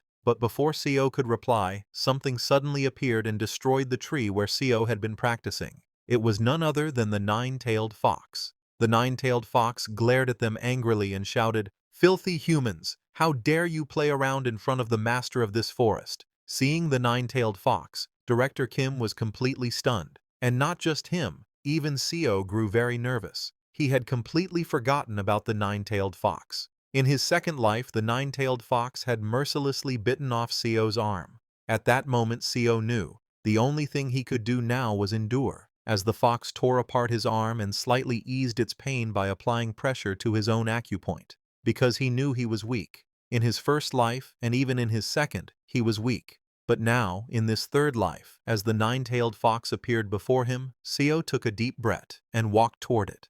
Scared, everyone called out to Seo from behind, telling him not to go there. But Seo didn't listen to them and continued toward the nine-tailed fox. Even now, in his third regression, he still didn't know how his second life had ended up that way. In his previous life, Seo had decided to become a cultivator after reaching the five-path core. But even after learning martial arts under the best master for over 100 years, he was barely considered a second-rank mastery warrior. Seo grabbed one arm with the other and used his strength to cut off his own arm, because he knew that compared to the people gathered here, his talent was trash. Seeing Seo cut off his own arm, everyone was shocked and terrified. Seo offered the severed arm to the nine-tailed fox to eat, because whether it took 1,000 years or 10,000, he was determined not to give up. Seeing Seo willingly offer his own arm, the nine-tailed fox laughed and said, "Human, you know your place. You know how to offer yourself as a sacrifice." The nine-tailed fox then decided to have a taste of Seo's arm. Hearing that, Seo silently resolved to offer his arm to the fox until the day he surpassed its strength. After the fox ate Seo's arm, it allowed them to stay and then disappeared. Seo didn't care about the others. He simply went to a quiet place in the forest and kept swinging his sword.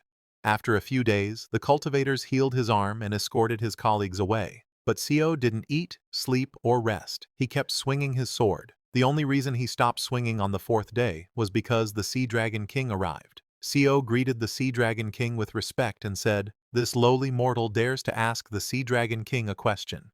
Seeing how respectful Seo was, the Sea Dragon King allowed him to speak.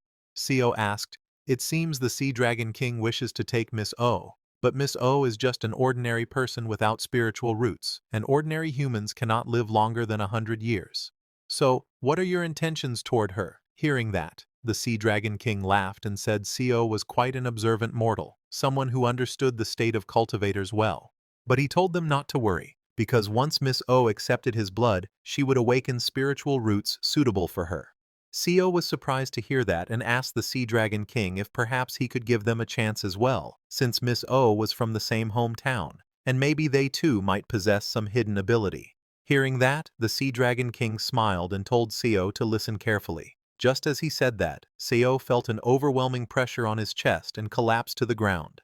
The Sea Dragon King said, "I will say one thing out of concern. Do not carelessly express your opinions to a high-ranking cultivator like me. We have lived for hundreds or even thousands of years. We see what mortals cannot see. We know what mortals do not know." He looked at Co with glowing green eyes and continued, "You have a good temperament, so I'll let it slide. But there are cruel ones who, just because your eyes met theirs, would tear you apart like insects and kill you." Saying that, the Sea Dragon King walked out of the cave with Miss O, then transformed into his dragon form and flew back into the sky. Seeing the Sea Dragon King's true form, Director Kim was completely shocked.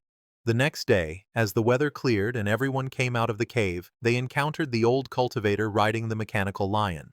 As the old cultivator appeared, Co stepped forward, greeted him, and asked, "Our colleague Miss Kim is just an ordinary person without spiritual roots. So how could she possibly become your disciple?" Hearing that, the old cultivator laughed and took out an elixir, telling Co that it was a very precious elixir capable of opening spiritual channels. If one took it, even an ordinary person might gain the chance to become immortal.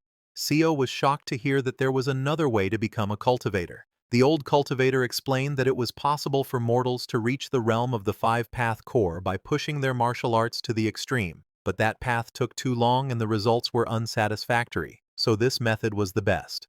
After telling them everything, the old cultivator opened a portal to the mortal world and sent them into it, saying both of them were useless to him now, so they should get lost.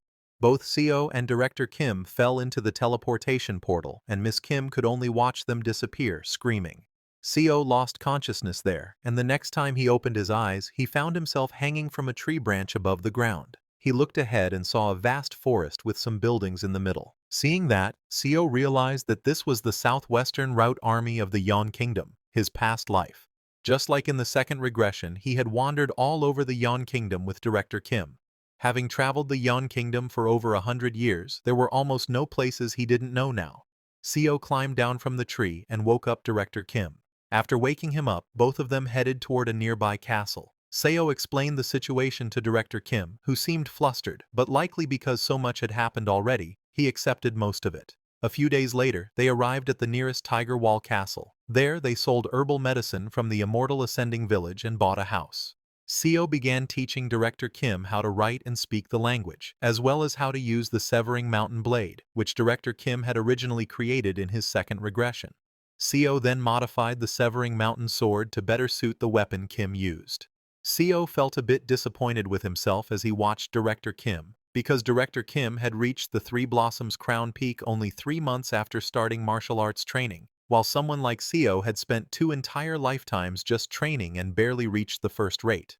After Director Kim reached peak level, he got excited and said, "If it's now, I think I could even beat you." Hearing that, Seo smiled, realizing that the man in front of him was not the same big brother he once served in a past life. This Director Kim was mentally much younger than Seo. In terms of how long Seo had lived, he was now old enough to be Director Kim's grandfather. So Seo decided that he shouldn't stay with him in this life. He gave Director Kim martial arts cultivation scrolls and the exhausting record of transcending, a book Kim had created in his previous life. He told Director Kim that from today onwards, he would be going his own way. Hearing that, Director Kim was shocked and asked Seo, "What do you mean by that? Did I make a mistake? Is that why you're leaving? What's the reason?" When Director Kim asked about the reason, Seo remembered what had happened in his first regression. Director Kim had become the Martial Alliance leader but fell into despair after losing to the cultivators. The second regression wasn't much different. Director Kim developed the record of transcending cultivation and exhausting martial arts, then created the record of martial arts surpassing through cultivation. He fought against the cultivators, but in the end, he was overwhelmed by a stronger one and fell to the ground. After that, Director Kim disappeared, saying he would become a cultivator, abandoning the path of martial arts. And Seo thought, maybe this life would end up the same. This time, he no longer wanted to see his brother Kim fall into that same despair again. So Seo made an excuse, telling Director Kim that he wanted to travel alone and improve his skills. Hearing that, Director Kim asked Seo if he couldn't do that with him, questioning how he was supposed to live without Seo. Seo told Director Kim that with his martial arts skills at the current level, he should be able to live well. Seo reminded him that he had already taught him how to speak, write, and even martial arts. Now that Director Kim was a top expert, there was nothing more to worry about. But Director Kim still wasn't convinced. He asked Seo if he really had to be separated from his hometown friends again. Seo was surprised to hear that. So he told Director Kim that starting from today, once every 2 years, they should meet at this house. Hearing that, Director Kim finally agreed. After persuading Director Kim, who was feeling lonely, Seo then left the house. Sometime later, a disciple of the 8 Stronghold Pavilion came out, asking, "What's this commotion in front of the 8 Stronghold Pavilion?" The person he asked was Seo. Seo greeted him and told the disciple that he had come to request a duel at the 8 Stronghold Pavilion.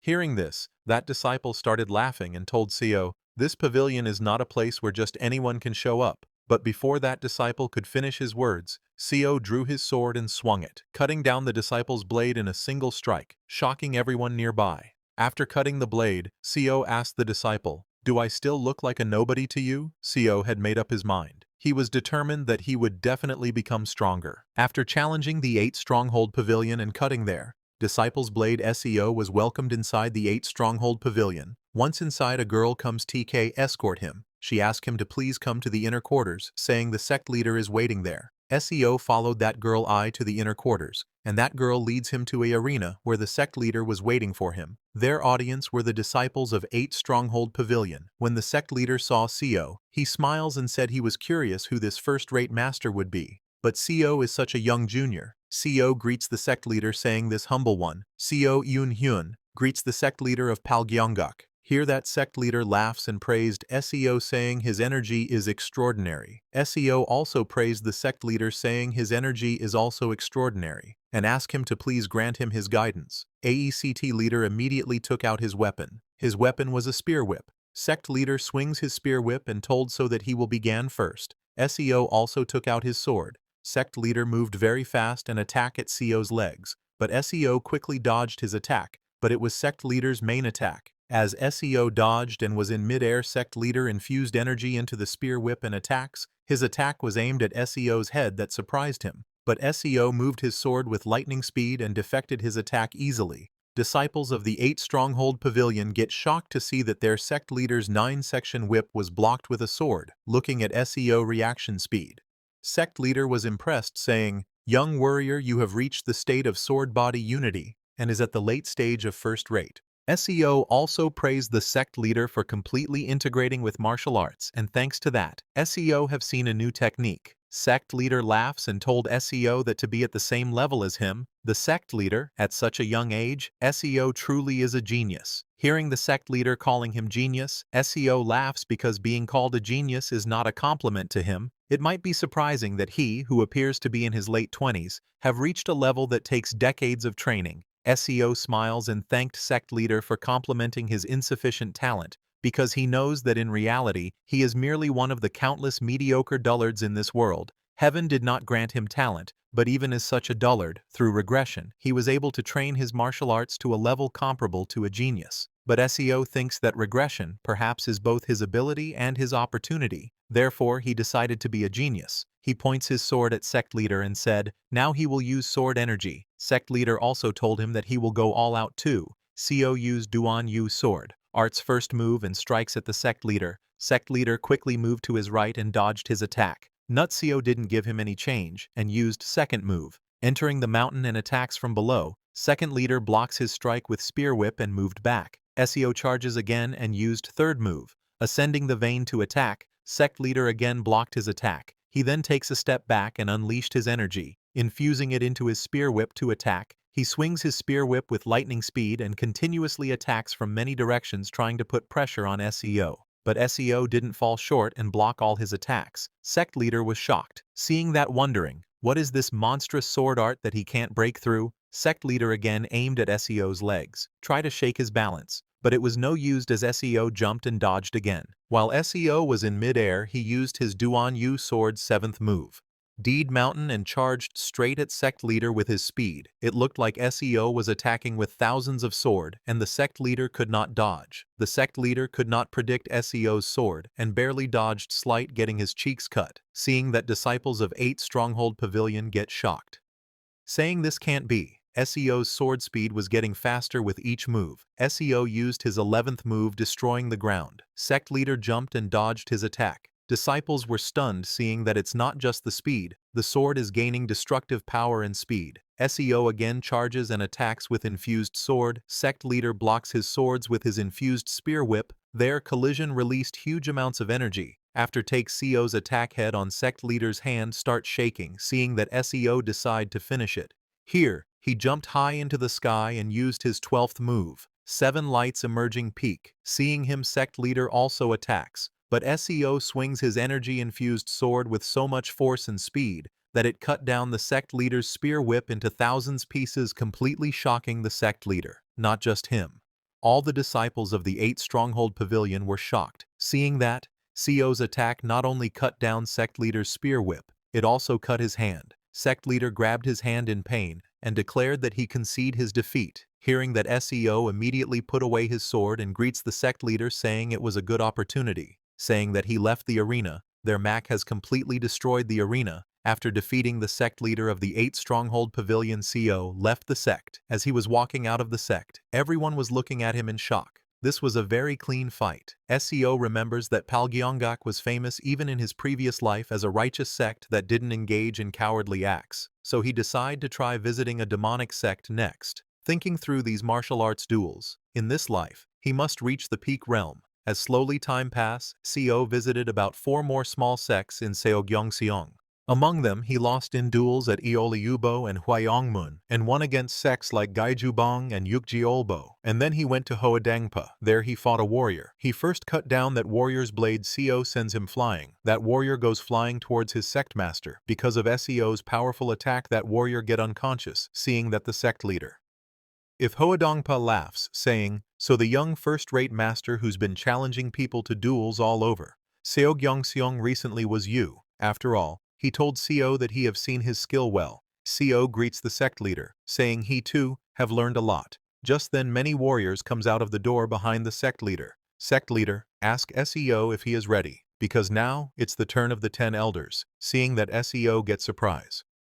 Wondering what is this? Is this the demonic sect's way? He asked the sect leader that didn't the duel just end with his victory, and he have never heard of continuous battles or a 10-on-1 duel. With a smirk, sect leader said, "Really, didn't you just hear?" Hearing that, SEO realized that this guy is playing word games. He tried to scare the sect leader, saying if he widely announced today's cowardice to other sects, Hoadangpa's reputation will plummet. Sect leader laughs and told SEO that he don't care because SEO will get injured during the duel here, and that injury will flare up, and he will die of tetanus. He told SEO that the people will believe that their sect have taken great care for SEO, and despite their best efforts, SEO unfortunately passed away. As those then elders surrender, SEO sect leader laughs, telling him that how can a dead man spread a different rumor? This situation was even more than SEO had expected. They were crazy bastards. All the elders points there. Swords at CO, and the sect leader told him if they kill him here, it won't affect their reputation. It sounds very dangerous. But SEO smiled because this is also why he came here. He pulled out his sword and asked sect leader to come at him, saying he will accept this absurd duel. All the elders charged at CO, and from then on, they start a real fight as the sun sets in Hoadongpa region. The streets light up in joy. People were enjoying their night, drinking at inns. A drunk man told his friend that he heard that the young master who was challenging every sect to fight went to duel the Hoadangpa this time, saying what a pity for such a young talent. His friend agrees, saying to challenge an illegal organization like the evil sect to a duel is just asking for death. Their third friend told them that's how it usually is, isn't it? When one is young, they believe this world will go their way. Something like that kind of innocence. A guy from another table stands up, saying that young man just relied on his skill and acted rashly, bringing about his own death. The Hoadangpa may seem like a sect on the outside, but inside, it's no different from a bandit's den. He's probably buried by now. while they were talking. Just then someone entered the inn wearing shoes soaked in blood. The waiter turned to welcome that new guest but get shocked seeing him. It was SEO completely soaked in blood. With small injuries around his body, he ordered one bowl of noodles. Everyone in the inn gets shocked seeing SEO. Waiter nervously ask him please come in and sit down. SEO goes to sit down, and as he passed by everyone lowered their head not looking him into eyes. But it was normal reaction because SEO had a very angry expression. He was angry at those crazy bastards of Hoadangpa. He really almost died, not just 10-1, but they even cowardly poisoned their weapons and injured his back with it. It's a good thing SEO learned top-tier medicine when he was a strategist for the Martial Alliance. If he hadn't taken the antidote pills and stimulants his prepared beforehand, he would have died. He killed all 10 of the elders. But then, with that crazy old man's final desperate act, he shouted for his disciples, kill SEO somehow. All the miscellaneous soldiers of the sect, carrying spears and arrows, formed a battle formation and charged. SEO just fought like a beast, not caring for technique or anything to survive. Even so, SEO survived. He cut the meridians of the ones who were still breathing, crippling them so they won't come looking for revenge, and he killed their sect leader while eating the noodles. He saw his hand shaking, maybe because he took too many stimulants. The tension just won't subside. He sighs, knowing that he won't be able to sleep for the next few days. He grabbed his sword again, knowing that he need to have another duel with another orthodox sect. After eating, he walked out of that inn, showing everyone a large cut on his back. Everyone was so scared that they could not say anything, seeing that the young master, after his fierce battle with the Hoadangpa, ate noodles and immediately left for another duel. That crazy young man was widely talked about among many people, making Seogyeong City buzz with excitement, and people gave that mad master a fitting nickname, Infinite Fighting Monster Seo Yoon-hyun. SEO was continuously fighting, knowing that he have no talent and the path to the pinnacle he seek is infinitely distant. Therefore he must constantly fight and approach that realm by crossing the boundaries of life and death. Seo thinks that a person without talent must go mad to overcome the wall. If there is no talent, there must be madness. That is the only way for a dullard to catch up to a genius. And so, Seo scoured Seogyeong City and various parts of Yongguk, engaging in duels several times a day, regardless of orthodox or evil sects. And like that, 5 years passed. 5 years later,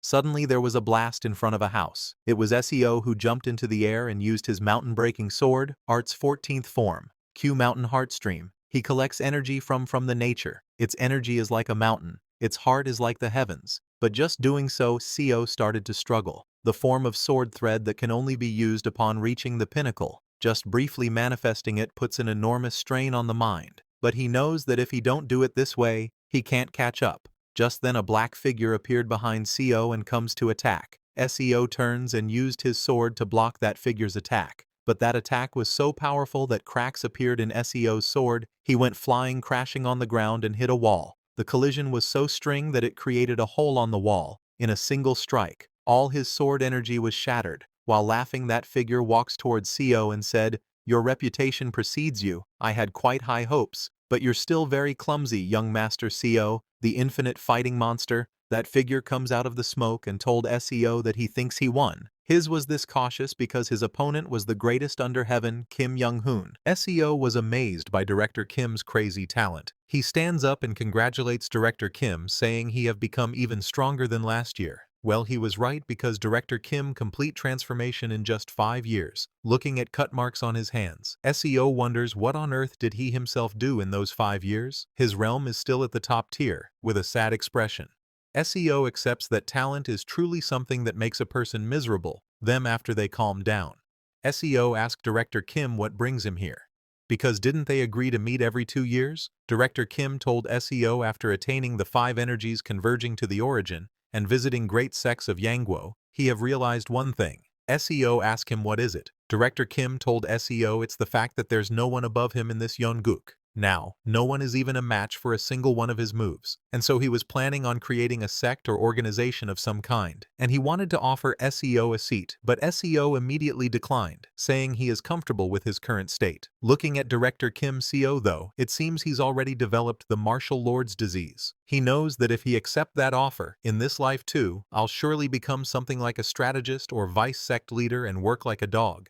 But to reach the pinnacle with his talent, every minute and second is precious. Director Kim told Seo that it might be difficult to meet SEO once he establishes his organization. And then he started persuading SEO, saying he could always stick around and give him guidance duels. But SEO declined, telling Director Kim, no matter what offer he make, he is not taking it. Hearing that, Director Kim get very sad. It was a good offer from Director Kim, but SEO declined because he have gotten plenty of his teachings from his past life, and what he need now is real-life experience. In SEO's past life, Director Kim told him that once he enter the late stages of first rate, he should endeavor to experience as much real combat as possible. So this life, SEO decided to merely watch Director Kim's saga from afar, and continued on his own endless journey for battle. And so another 20 years passed. At a rainy day, Director Kim arrived at the old house where SEO and he meets. He opened the old house door and told SEO he looked pale who was waiting there. SEO had turned little old, and there were many cut marks on his face. But most of all, he had a very depressing expression because he finally realized that his talent is a talent abandoned by the heavens.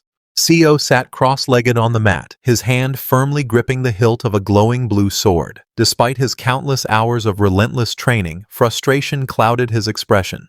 From across the room, Director Kim, with his long hair tied neatly at the back, looked at him and asked, "Have you still not broken through to the next realm?" SEO tightened his grip on the glowing sword, his eyes filled with determination. He acknowledged to himself that his understanding of sword chi had already far surpassed that of others in the league. Yet, despite his progress, he couldn't help but feel the sting of inadequacy. He still couldn't last beyond 3 moves against the high-rank masters. Director Kim placed a hand thoughtfully against his chin, his brows furrowing slightly. After a brief moment of contemplation, he muttered to himself, finding the situation unusual. How strange, he thought. Director Kim observed SEO closely, noting the way he now moved as one with his sword, far more in tune than ever before. Yet, despite this progress, SEO still hadn't reached the peak realm.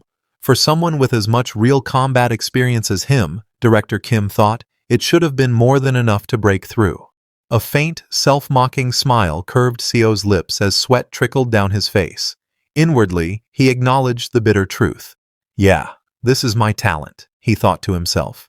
Blood trickled from SEO's nose as he forced a faint, bitter smile. In his heart, he acknowledged the cruel truth. He possessed a talent that the heavens themselves had cast aside. SEO's grip on his sword tightened, his expression strained as blood trickled from his nose. Half a day, that was his limit. If only he could sustain his sword chi effortlessly from dawn till dusk, without faltering, perhaps then he might finally catch a glimpse of the path forward.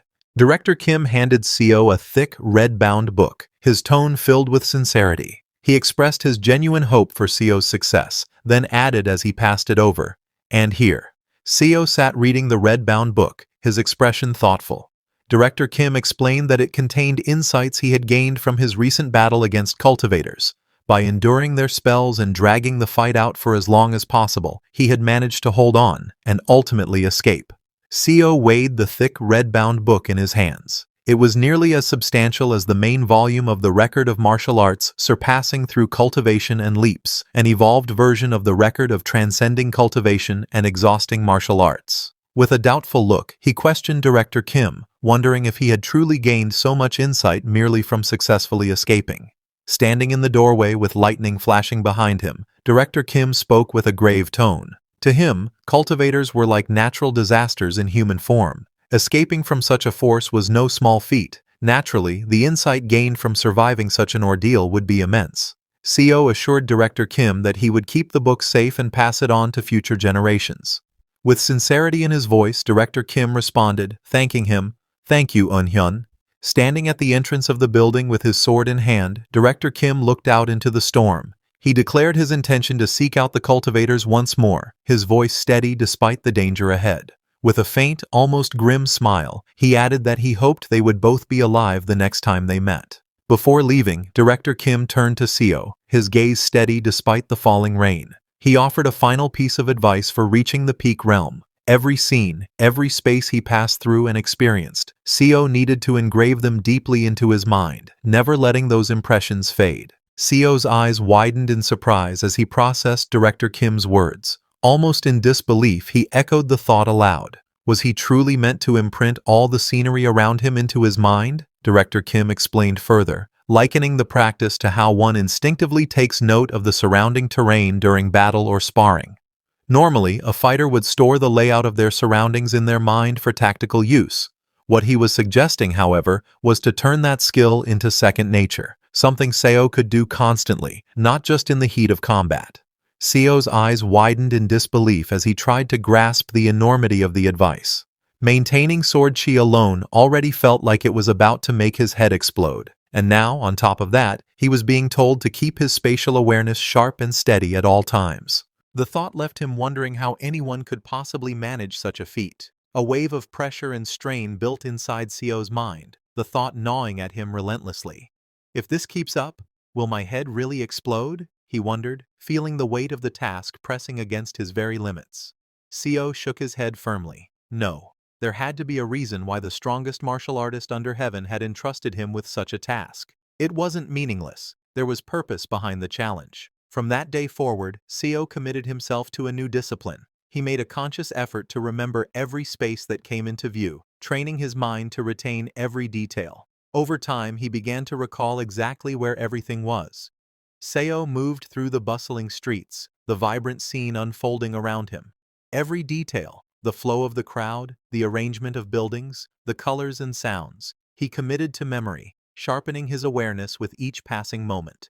As Seo walked through the crowded streets, he paid attention even to the smallest details, the sound of footsteps against the tiled ground, the shuffle of shoes brushing past one another. Every movement and sound became a part of the mental map he was building. Passing through the dense forest, Seo noted the rustle of leaves and the way sunlight filtered through the canopy. Every sound, every flicker of movement in the greenery was etched into his memory as part of his growing awareness of the world around him. Seo walked steadily through the forest, his breaths deep and measured, sword in hand. It had been 5 years since he began the relentless practice of maintaining both his sword chi and his spatial awareness. 5 years of unbroken discipline and focus. Seo swayed slightly, a wave of dizziness washing over him. Perceiving every fragment of spatial information that entered his field of vision was exhausting, far from an ordinary task, and certainly not an easy one. It demanded constant focus, pushing his mind to its limits. Seo realized his perception had grown sharper than ever before. It was no longer limited to visual information. Now, even the faintest sounds reached him with clarity. The rustling of leaves, the distant chirping of insects, the subtle crunch of footsteps, all of it became part of the world he was learning to perceive. A shadow of doubt crossed Seo's mind. Will I even be able to perform martial arts properly in this condition? He wondered. Yet, he reminded himself that there were no more sects left to confront, at least for now.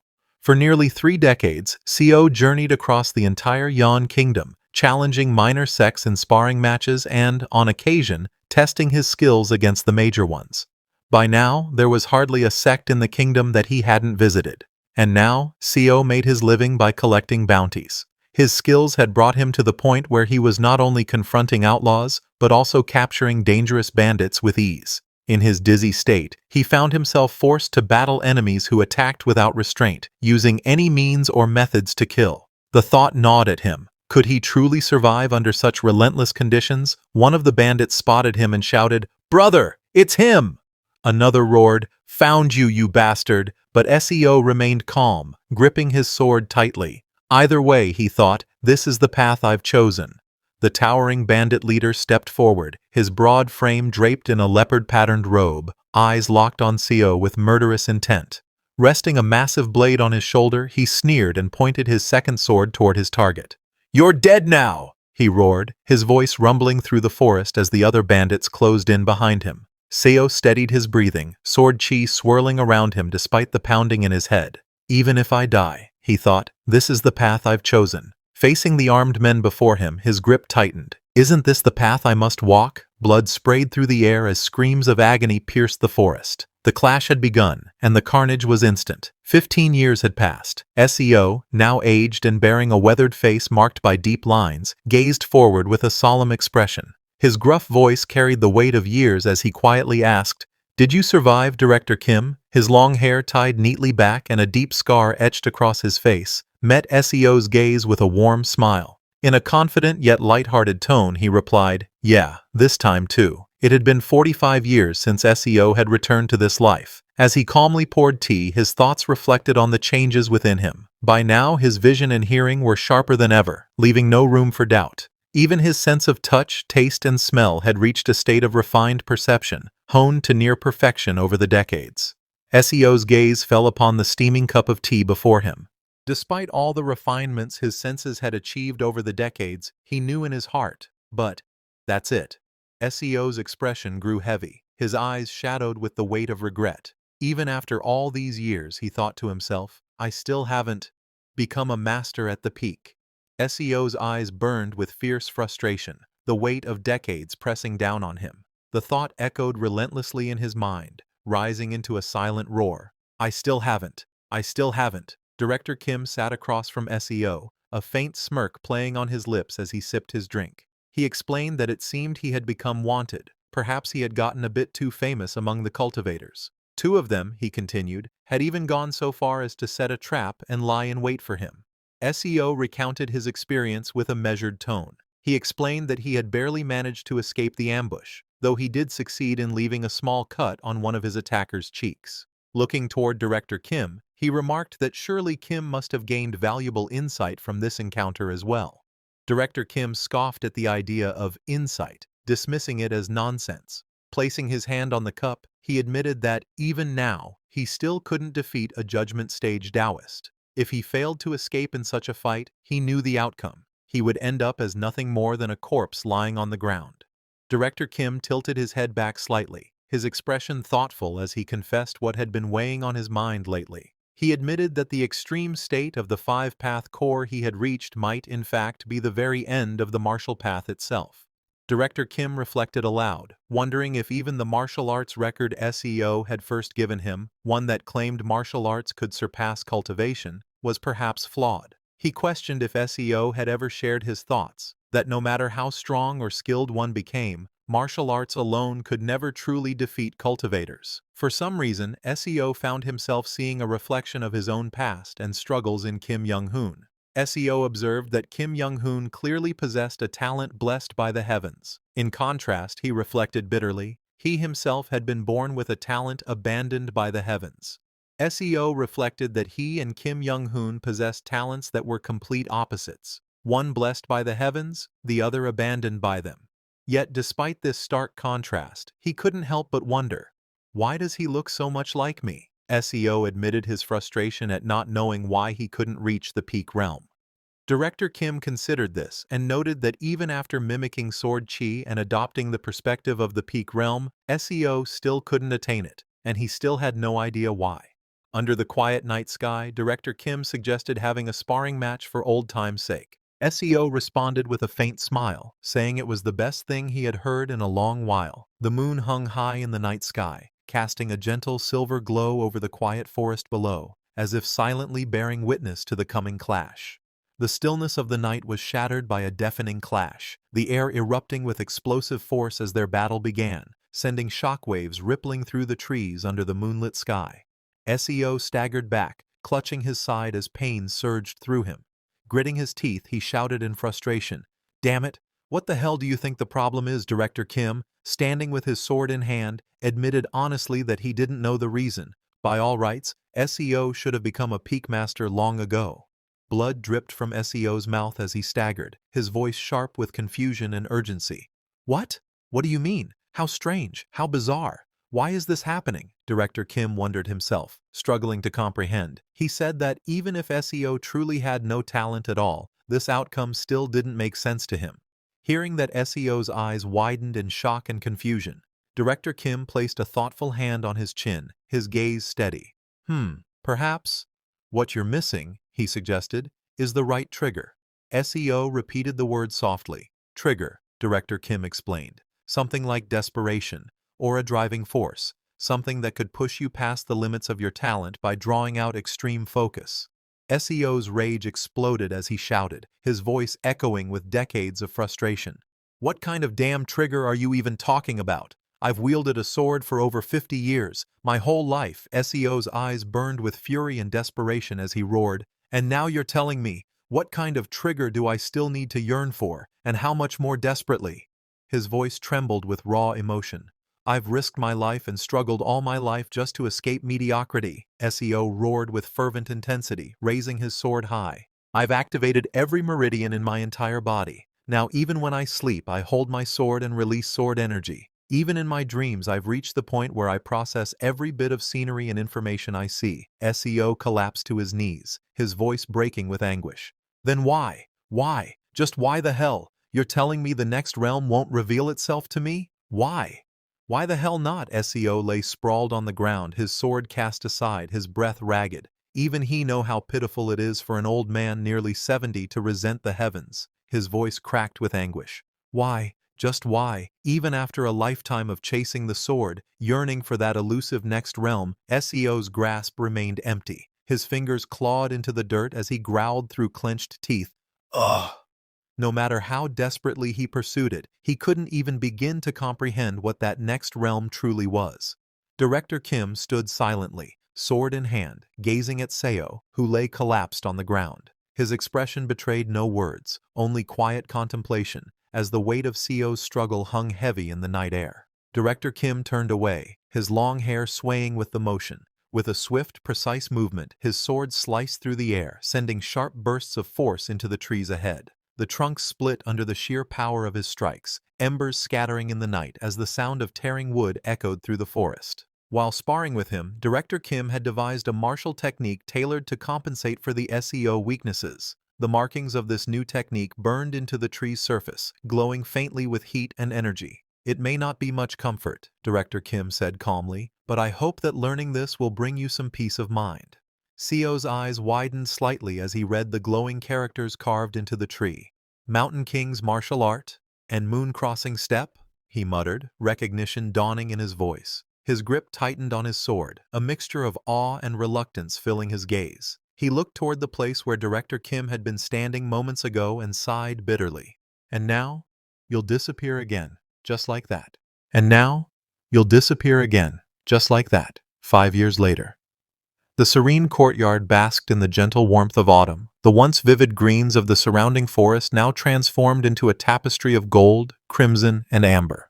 SEO tightened his grip on his sword, his weathered eyes filled with the weight of countless years. It had been 50 years since he had returned to this life, and now he could feel the end drawing near. He knew there was not much time left before death would finally claim him. SEO stood in the open courtyard, gazing upward as if speaking to someone beyond the mortal realm. Brother Young-hoon, you died, didn't you? He murmured, his voice heavy with sorrow. A deep sigh escaped him. So this is the fate the heavens have chosen for both you and me. SEO's gaze softened as he reflected on the harsh truth of his journey. With my talent, he thought, no matter how hard I struggled, this was as far as I could go. His expression grew somber as he considered his fallen comrade. And your talent too, perhaps that was its limit. Walking away with a sword in hand, SEO spoke with a voice heavy with resignation. No matter how much ordinary men like us struggle, we can't escape the fate the heavens have set for us. From behind, a voice cut through the air in sharp defiance. What kind of nonsense are you spouting, Seo Yun-hyun? It was Director Kim. Blood streamed down Director Kim's face as he staggered forward, desperation blazing in his eyes. Wait! He cried out, his voice hoarse and trembling. A violent cough shook his body, forcing blood from his lips. SEO's eyes widened in alarm as he caught sight of Director Kim's grave injuries. Your condition is serious, he exclaimed urgently. Without hesitation, he added, I need to get my medical tools from home. But suddenly something grabbed Seo from behind. His expression tightened in alarm. His eyes widened, sensing something unexpected. In an instant, SEO was hurled into the air by Director Kim, and just as they fly into the sky, the ground erupted in a violent explosion of dirt and debris, the shockwave echoing across the courtyard. As they were hurled through the air, SEO's eyes widened in shock. What? He thought in disbelief. His gaze locked on Director Kim, and a chilling realization struck him. Weren't both of his arms cut off? Director Kim shouted over the rushing wind, his voice filled with urgency. Look, Un-hyun, that crazy cultivator bastard is chasing after us. A bitter laugh escaped him despite the danger. This is the price I paid for blasting off one of the judgment stage cultivator's arms. Blood streamed down Director Kim's face as he let out a wild, almost manic laugh. He roared. His eyes burned with a fierce sense of accomplishment. I dealt meaningful damage to a judgment stage cultivator. Director Kim's bloodshot eyes burned with a wild, unrestrained fervor. I saw with my own eyes the realm beyond the five-path core, he declared, his voice trembling with exhilaration. The one no martial artist can reach, his expression twisted into manic laughter. I saw it with my own eyes. SEO's eyes widened in shock, his face frozen in disbelief as he looked on, utterly stunned by what he had just heard. Director Kim, his face bloodied and his robes torn, shouted for attention with a mix of triumph and desperation. Above him, a brilliant blue sphere crackled with immense energy, radiating an overwhelming power. With a wild, almost manic expression, he declared that he had risked his life and burned away his very life force to reach this moment. Seo's eyes widened in shock, his face etched with disbelief and awe. Staring intently at the sight before him, he muttered in a breathless tone that it was enhanced chi. Director Kim declared with pride that he had once used this very power to shatter the arm of a core formation cultivator. Below them, the brilliant blue sphere surged with energy, radiating an overwhelming force as it hovered in the air. The attack crashed down with devastating force, obliterating the buildings in its path. Wood splintered, debris flew in all directions, and the structures crumbled into rubble under the sheer impact. The air was filled with the sound of destruction as chaos engulfed the area. Director Kim turned to Yoon-hyun, urging him to watch closely. As smoke and debris billowed in the distance, he declared with pride that what they had just witnessed was the culmination of his life's work, devoting himself entirely to the training of martial arts. Seo's expression softened with shock and sorrow as he gazed into the distance. His voice trembled, barely above a whisper, as he uttered in disbelief and grief that his house was gone. Seo looked upon the smoldering ruins, his heart heavy with loss. He reflected that he had invested every bit of money he had gathered over 50 years into this home, pouring his boundless fighting spirit into its creation. Director Kim, blood streaming down his face and his expression twisted with manic excitement, let out a triumphant laugh and shouted for them to look. He declared that he had traveled far and wide just to show this moment, because he had decided to entrust his will to them. In that moment, Seo felt his mind go blank as a surge of rage welled up inside him. Yet, he forced himself to remain composed, steadying his emotions as he focused on watching Director Kim's martial arts performance. The spot where a grand 3-story building once stood had been completely obliterated, vanishing in an instant without leaving even a trace behind. Amid the burning wreckage, Seo reflected grimly that it was fortunate there had been no servants in the house at the time. Otherwise, hundreds of lives would have been lost in that single devastating attack. Seo examined the wreckage, noting the faint blade traces left among the few remnants. Realization struck him. The ball of enhanced chi from earlier had been a concentrated fusion of thousands of blade energies. Seo was awestruck by the sheer power he had just witnessed. It was stronger than any martial arts technique Director Kim had ever shown him before, an unbelievable force that left him in disbelief. Director Kim, bloodied but resolute, explained that this was how he had managed to shatter the arm of a core formation cultivator. In the past, he had been forced to rely on ambushes or assassinations just to take down cultivators in the chi-building stage, but now he declared he could face them head-on.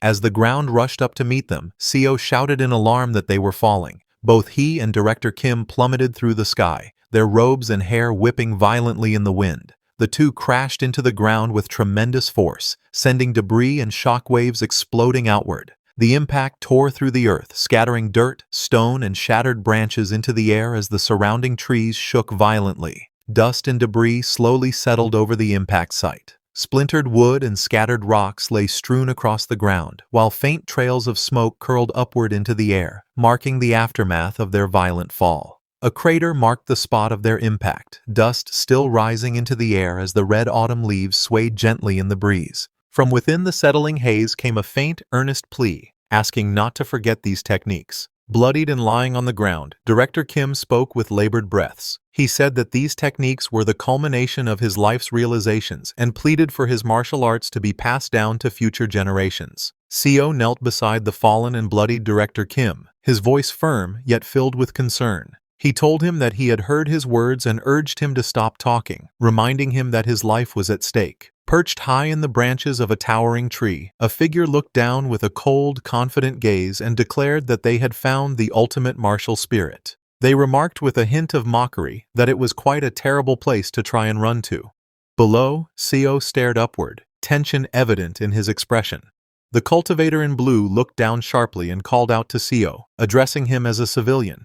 His tone was cold and commanding as he declared that Director Kim was a criminal who had committed unspeakable crimes against the cultivators, ordering Seo to leave him there.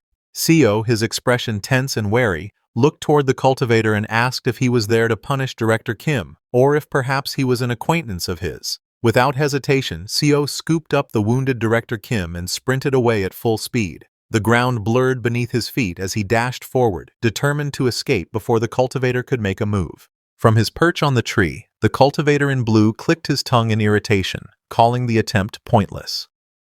Watching Seo carry Director Kim away, he wondered aloud if Seo had never heard about them from the ultimate martial spirit. The cultivator in blue let out a dark chuckle, deciding to treat the situation as entertainment. As ominous purple energy swirled around him, he taunted Seo, telling him to run as fast as he could. As Seo carried Director Kim away at full speed, looking back, Seo's eyes widened in shock. Gasping for breath, he began to utter in disbelief. Seo's eyes widened in horror as he spotted a horde emerging from the purple haze beneath the cultivator in blue.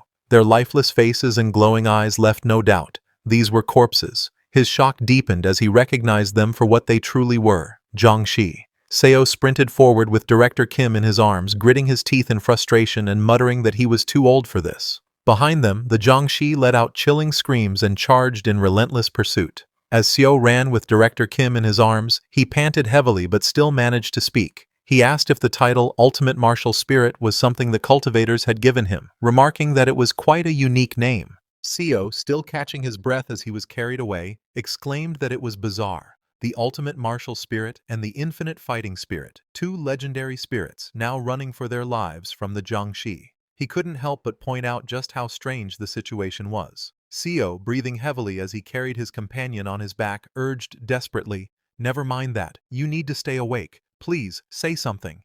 Behind them, the relentless Jiangxi closed in, their eerie movements and expressions making the chase even more harrowing. One of the Jiangxi lunged forward with a terrifying scream, its pale face twisted in rage and hunger, eyes glowing with an unnatural light as it reached out with clawed hands toward its prey. The Jiangxi lunged at Seo with a feral roar, its claws slashing through the air. Seo, gritting his teeth, twisted his body mid-stride, narrowly avoiding the attack while keeping hold of Director Kim he was carrying, and slicked off the Jiangxi's head with his sword. Then Seo kicked that Jiangxi's side with brutal force. The impact reverberating through his body sends the Jiangxi flying. That Jiangxi flung backward into the others. The force of the impact sent multiple Jiangxi tumbling to the ground in a heap. Seo ran through the forest, his breath ragged as he carried another on his back. "Damn it, you should be the one running with me on your back," he growled at Director Kim in frustration. "I'm gonna die from suffocation. Why did you have to get your arms cut off?" The Jiangxi refused to give up, their relentless pursuit echoing through the forest with shrill cries. Seo clenched his jaw, forcing himself to keep moving forward, his breathing heavy and ragged as he carried his companion on his back. Morning came and night faded away. Countless times the sun had risen and fallen, yet he kept running, boots pounding against the dirt as the relentless Jiangxi trailed close behind. Sweat dripped down Seo's face as his breath came in ragged gasps. Each inhale burned his lungs, but still, he pressed on. He skidded to a halt at the cliff's edge, staring down at the dizzying drop.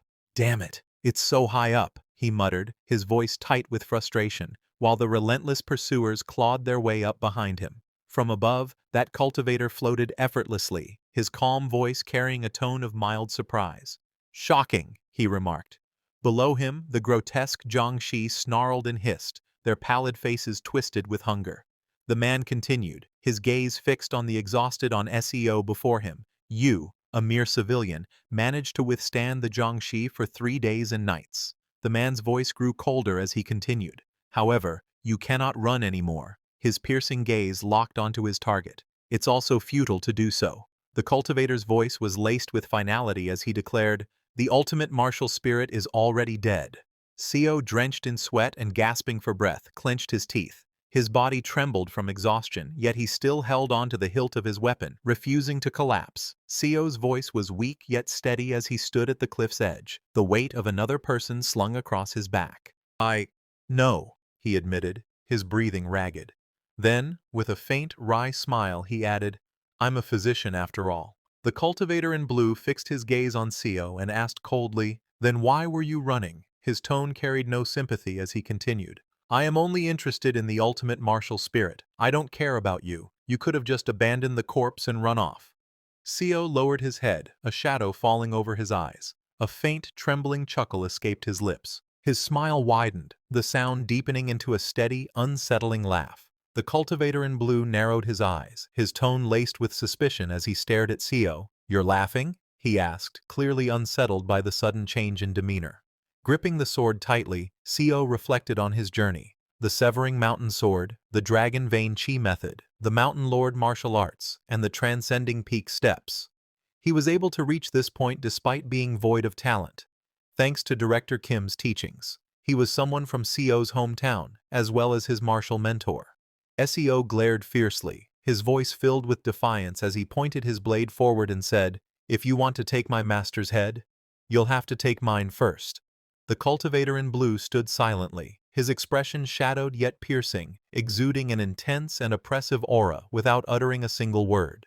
The cultivator scoffed, his voice laced with disdain. "No one knows to fear the cultivators. Is it because you simply don't know any better, or is it that you've grown so old that fear no longer reaches you?" Behind him, Jiangxi with glowing eyes and twisted grins raised their arms, dark purple energy swirling ominously around them. The cultivator in blue stepped forward, his expression dark and unwavering. "All right, I'll show you," he declared, his voice carrying an ominous weight. Massive spectral hands formed behind him, wreathed in a menacing purple aura, as the undead horde snarled and lunged in anticipation. That cultivators possess the power to inflict a pain far worse than death. The cultivator in blue extended his will, and the colossal spectral hands lunged forward with terrifying speed.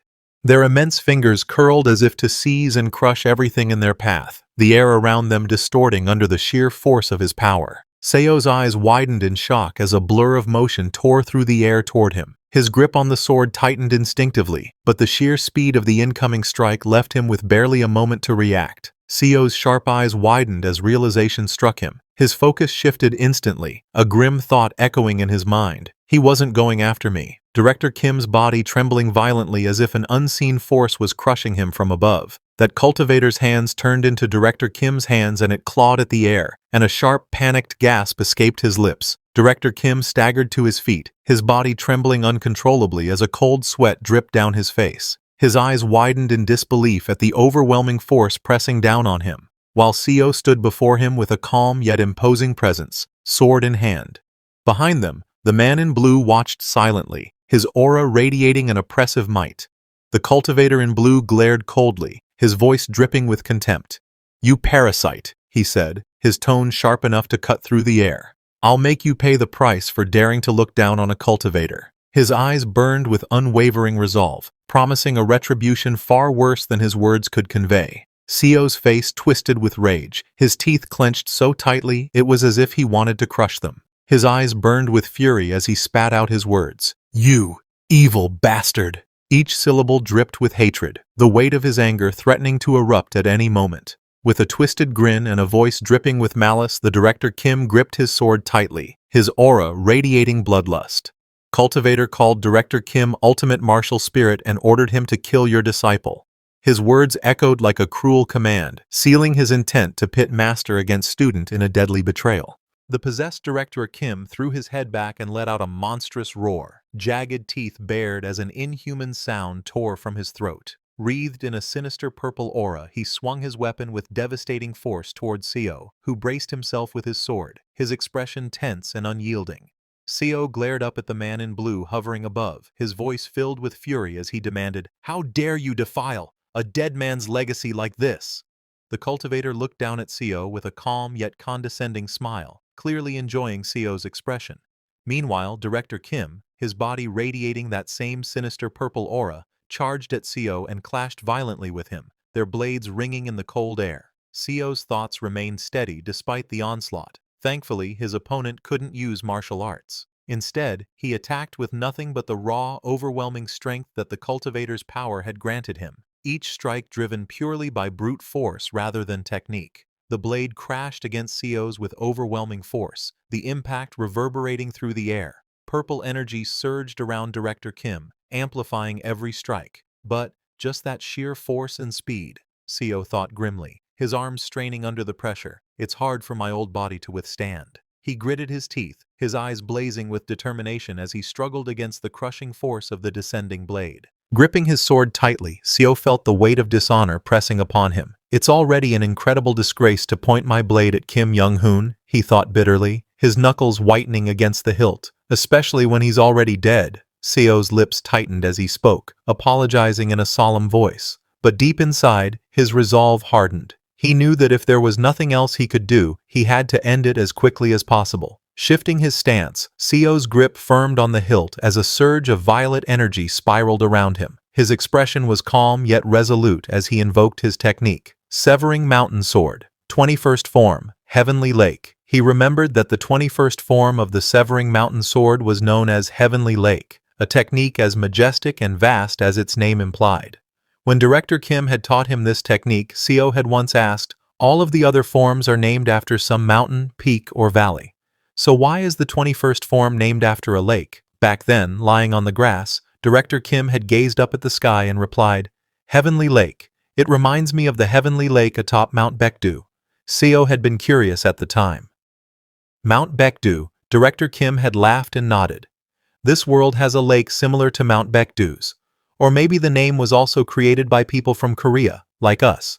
A heavenly lake, its crystal clear surface mirroring the boundless blue sky above. Surrounded by towering, rugged cliffs, its tranquil waters stretched endlessly, embodying serene beauty. It was a lake so pure and still that it seemed to reflect the very heavens themselves.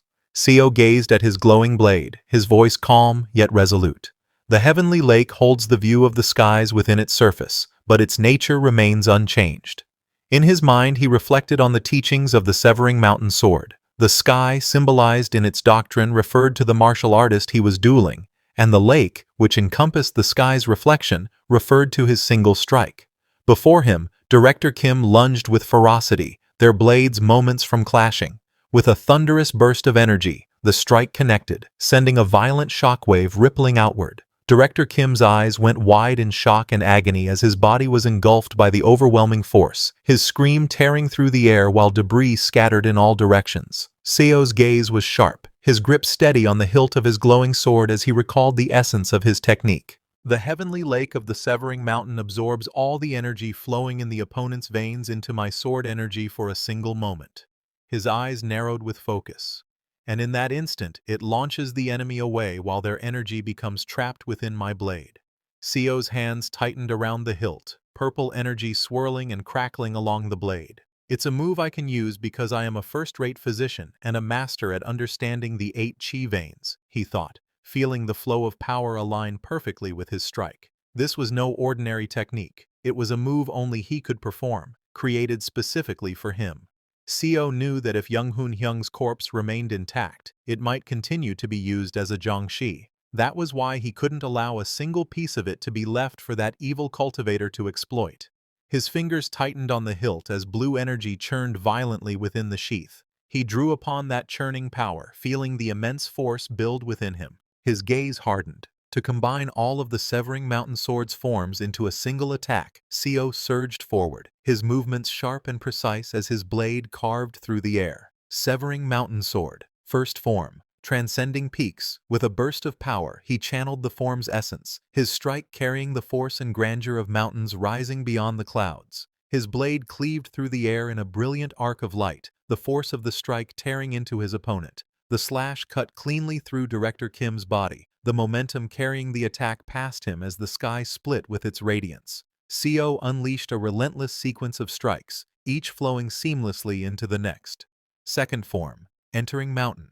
Third form, Ascending Vein. Fourth form, Flowing Ridge. Fifth form, Bouldered Cliff. Sixth form, Strange Stone. His blade carved through the battlefield, each form merging into the next with flawless precision.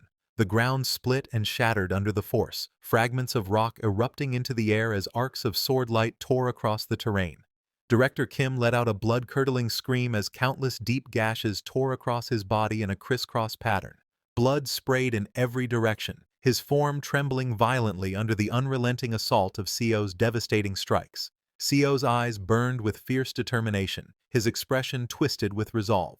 I'll cut him to pieces, so the cultivators can never defile his legacy further by turning his corpse into their puppet. Seeing this, the cultivator's face twisted with fury, his eyes blazing as he thrust his hand forward, purple-blue energy surging from his palm. "You insect!" he roared, his voice echoing like a thunderclap, the raw force of his rage and power aimed directly at his target. As he poured the pure purple-blue energy into Director Kim's body, it transformed into a monstrous figure that let out a guttural, ear-splitting roar. Its deformed, muscle-bound body trembled with rage, black tattered wings flaring menacingly from its back as dark energy rippled outward. From below, Sio stood unfazed, his white hair whipping in the turbulent air, staring up at the beast without a hint of fear. His expression hardened, beads of sweat running down his weathered face as he quickly assessed the situation. He's boosted him with even more power and speed, Sio thought grimly, his sharp eyes tracking the enemy's movements. There was no time to hesitate. He needed to dodge, and fast,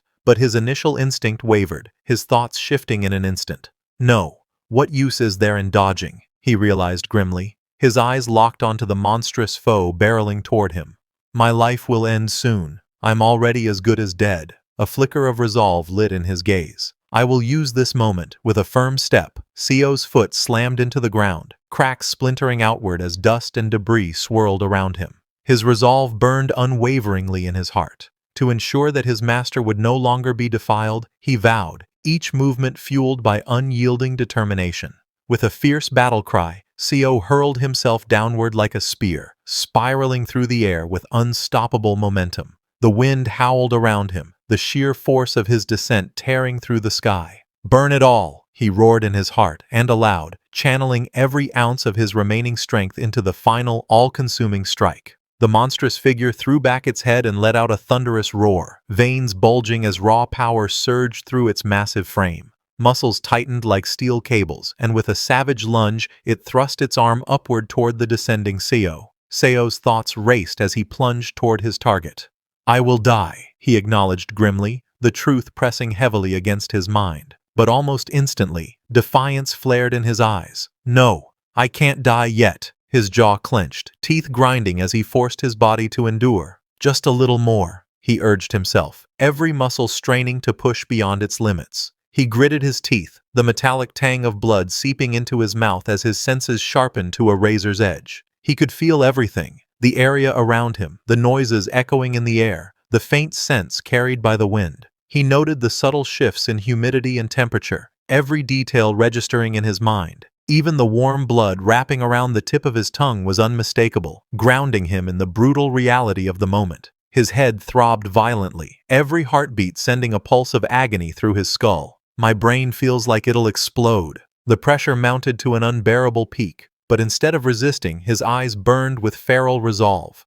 "Then I'll let it explode," he vowed, ready to sacrifice everything for this final moment. Sio's eyes blazed with a wild, unrelenting fire as he pushed his body beyond its limits. More, he demanded of himself, the raw energy surging through him, threatening to consume his very mind. With a primal roar, he swung his blade downward, his voice echoing like thunder. "Until my brain burns to a crisp." He unleashed every last shred of strength in a single devastating strike. A deafening crack split the air as a surge of crimson energy erupted outward, fracturing the space around it like shattered glass. The red light pulsed violently, radiating raw, destructive power that tore through everything in its path. Sio's eyes widened, his pupils constricting as shock and realization struck him all at once. His breath caught in his throat, and the tension in his face froze into an expression of raw disbelief, as if he had just witnessed the impossible unfold before him. It felt as though his skull might burst from the unbearable pressure, his mind teetering on the edge of collapse. Yet, instead of yielding to the crushing strain of staking his life on the line, something within him broke past that limit, surpassing an unseen threshold he hadn't even known existed. His body felt strangely light as he drifted forward, sword in hand, through an unfamiliar void. Confusion gripped his thoughts. What's going on? Have I become delusional? He wondered, unsure if what he was experiencing was reality, or something beyond it. Sio's eyes flew wide open, his pupils trembling as a jolt of realization surged through him. "This is," he thought, the words caught between awe and disbelief, as if he had just stepped into a truth far beyond his understanding. Co charged forward, his expression fierce and unyielding, sword poised to strike. He could finally see the moment of his enemy's attack. He could feel it. With a thunderous impact, Co's strike met the towering Director Kim head-on. The creature's massive clawed foot slammed into the ground, cracking the earth beneath it, while its grotesque, sinewed form twisted in an effort to overpower him. Co drove forward with all his might, the clash shaking the battlefield as their combined force tore through the air. He stood firm beneath the dark, swirling sky, his tattered robes fluttering in the wind. Gripping his sword with unwavering resolve, he let the blade gleam with a brilliant arc of blue light that cut through the gloom. His weathered gaze was steady, carrying both the weight of countless battles and the unyielding will to see this one through to the end. Seo's blade pierced the dark clouds above, its edge trailing a sharp arc of blue light that split the sky. With a single, decisive slash, his blade tore through the monstrous foe's massive frame. Blood erupted in a violent spray as the creature's agonized roar echoed through the air, its body convulsing from the devastating blow.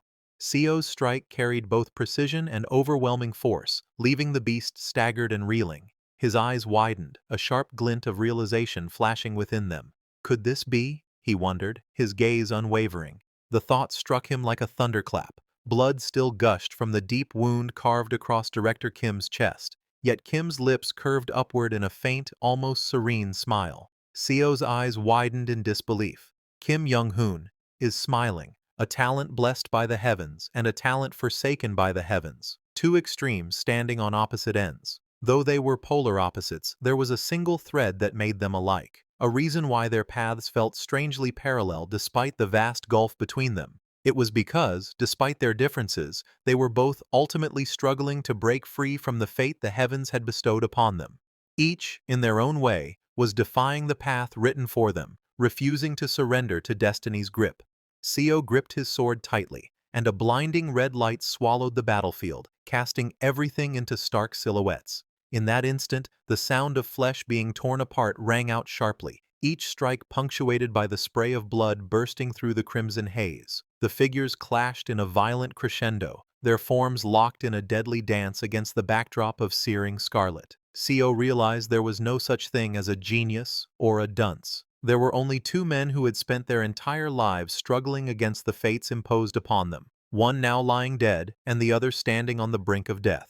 With a defiant grin, Director Kim's eyes gleamed with challenge as he asked Co if he was going to stop there. But Co knew this was not the end. He was not going to stop. He leapt high into the air, his cloak billowing as the tip of his sword gleamed under the moonlit sky. Channeling all his strength, he unleashed the 15th form, Layered Mountain, an overwhelming slash that descended like a tempest. The ground below erupted violently upon impact, shockwaves tearing through the earth as dust and debris exploded outward in a roaring cascade. Dust swirled in the aftermath, the fractured ground groaning beneath the strike's force. Amid the chaos, a voice echoed with cold finality. "Yeah, this is the end." Seeing this, the cultivator's face contorted with rage, veins bulging across his temple as he threw his head back and roared. The cry tore from his throat with raw fury, his wide eyes blazing and his teeth bared in unrestrained defiance. Seo's voice was cold and certain as he hurled his foe through the air. "Now," he said, "even a cultivator won't be able to identify Director Kim's corpse any longer." The body tumbled weightlessly, fragments of stone falling alongside it into the dark abyss below. With his eyes gently closed and a faint, serene smile on his face, Co spoke softly, his voice carrying both reverence and sorrow. In his final moment, he prayed that his martial arts master could rest in peace. The words lingered in the air like a final blessing, as if he were sending off an old friend on their last journey. And so, he had finally reached the level of martial arts he had long yearned for, a peak he had chased through years of relentless effort. With that, he brought an end to a life defined by unending struggles and ceaseless battles. This marked the end of his fourth regression, a chapter closed in the long cycle of lives he had endured. Co lay on the grass, staring at his hand in disbelief. He realized that he had regressed once more. Memories of his past life began to surface. He remembered how, in that life, he had fought relentlessly until the very end. Clenching his fist tightly, he recalled the moment with pride. He had finally achieved what he had been striving for. With overwhelming emotion, he clenched his fist and shouted to the sky. After countless struggles, he had finally done it. He had reached the peak of martial arts. At last, He had attained the strength and mastery he had longed for his entire life. Just as he was recalling the moment, John came running angrily, shouting at Seo. "What the hell are you talking about?" His face twisted with rage as he accused, "It's your fault, you crazy bastard." Meanwhile, Seo remained calm, barely reacting to the outburst. A sharp glint flashed in his eyes as a confident smile formed on his face. With certainty, he murmured to himself, "I see it." The furious John swung his hand down in an attempt to strike, but Seo calmly tilted his body and dodged with ease. Shocked and angry, the man shouted, "You're dodging!" With his eyes closed and a calm expression, Seo thought to himself that he could still clearly sense everything. He knew exactly where John Myung-hoon's next strike would land. Seo moved smoothly, avoiding each attack with ease. He reflected that before, he could dodge strikes even with his eyes closed, but that was only because he predicted the trajectory of his opponent's moves. That ability came from decades of martial arts experience. Seo realized that this time was different. It wasn't just prediction based on experience. It felt more like true foresight, as if he could clearly see his opponent's next move before it even happened. He realized the truth. No matter how many first-rate martial artists there were, none could ever defeat someone who had reached the peak level. Such masters could clearly see the trajectory and direction of attacks from those weaker than them. Against that kind of power, how could an ordinary martial artist ever hope to stand a chance? His eyes glowed with a sharp blue light as he focused intensely. With determination burning inside him, he thought to himself, "This time, I realize something new. I can instinctively sense it." The glowing blue lines revealed his opponent's openings and showed him the best possible trajectories to strike with. He noticed the difference in his vision. Red lines revealed the paths of his opponent's attacks, while blue lines guided him toward the most optimal counterattacks. He thought to himself that the gap between John Myung-hoon and him was simply too vast. That overwhelming difference was the reason he could see so many openings in his opponent's moves. Seo's eyes widened in surprise as blood trickled from his nose. Shocked, he couldn't understand what had just happened. Clutching his head in pain, Seo gritted his teeth as blood ran down his face. "Damn, it hurts. It feels like my brain is on fire." The realization struck him. Could this vision be overloading his brain? Breathing heavily with rage, John Myung-hoon swung his fist at Seo while shouting, "You bastard! You nearly got us all killed, and now you dare to dodge my attacks." In an instant, Seo struck back with precision. John's eyes rolled back as his head snapped to the side, sweat flying off his face from the sharp impact. He collapsed to the ground, knocked out cold. Seo stood over him calmly, while a group of colleagues rushed over in shock, shouting, "Section Chief John!" Seo clutched his head, still feeling the strain from the overwhelming vision. One of his colleagues approached with concern and asked, "Deputy Manager Seo, is he all right?" Seo wiped the blood from his nose and let out a deep breath. To think it had hurt this much after using it for such a short time, he thought, frowning. What could be the problem?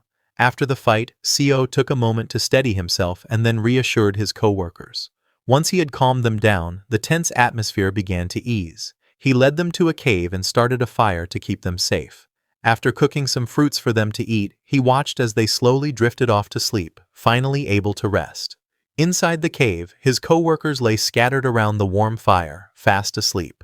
The crackling flames filled the silence as they found a moment of peace after the chaos. While they slept, Seo stood outside under the night sky, practicing with a wooden stick. His movements were sharp and precise, slicing through the air as leaves fluttered around him. With a swift strike of his stick, Seo cleanly split a falling leaf in two, showcasing the sharp precision of his movements. He looked at the branch in his hand with a faint smile. "Without using a single bit of chi, I managed to slice a leaf clean in half. With just this dull branch," he thought, realizing the precision of his control. Seo reflected on his ability. The vision of martial peak seemed to predict his opponent's moves, and his brain interpreted them, displaying red and blue lines before his eyes. Seo analyzed calmly. If he used this vision, he could read all of his opponent's movements and strike at their weaknesses with the most optimal counter. At last, Seo understood. So this is why Director Kim called it the memory of all five senses. It's actually a replication of a peak martial artist's vision. His eyes glowed with sharp blue light as he realized the truth. Director Kim had been forcing him to enhance all five senses and manually calculate his opponent's trajectories. As Seo held the branch, countless blue lines spread out before his eyes, mapping every possible path. The vision of martial peak is truly incredible, he thought in awe. Seo stood firm in the forest clearing, leaves swirling wildly around him. With the branch in his hand and a calm yet sharp gaze, he radiated quiet confidence, fully immersed in the power of his newly realized vision. Slowly, he closed his eyes, shutting out the world around him. In the darkness behind his eyelids, memories of battles and warriors resurfaced vividly, as if guiding him toward deeper understanding. In his mind's eye, Seo saw countless warriors in green robes charging forward with swords, axes, and spears, each strike fierce and deadly. Their movements overlapped like echoes of battle, as though he were reliving the experiences of countless martial artists at once. Seo moved with fluid precision, weaving through the storm of phantom warriors. Each swing of his branch struck perfectly, guided by visions of countless martial techniques, as if he were fighting alongside generations of masters within a single moment. In his vision, the warriors shouted fiercely, their blades flashing as they attacked from every direction. The scene was chaotic and relentless, a storm of martial fury pressing down on him all at once. As dawn broke, the forest bathed in the warm glow of sunrise. Amid the quiet rustle of leaves, Seo exhaled heavily, his breath ragged from the intense training and visions he had endured throughout the night. Drenched in sweat, he let out a relieved smile. "Now," he muttered, exhaustion mixing with determination after a night of relentless training. Standing tall with the branch still in hand, Seo looked out at the morning light with unwavering confidence. "I've finally reached the proper martial peak," he declared to himself, his heart pounding with triumph.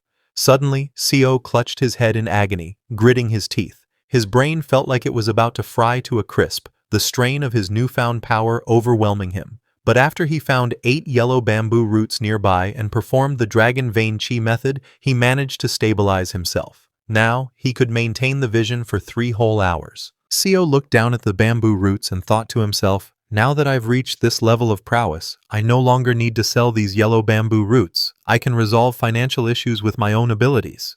As for the leftovers, carrying the remaining roots back to the cave, he glanced at Director Kim, who was snoring loudly in his orange jacket.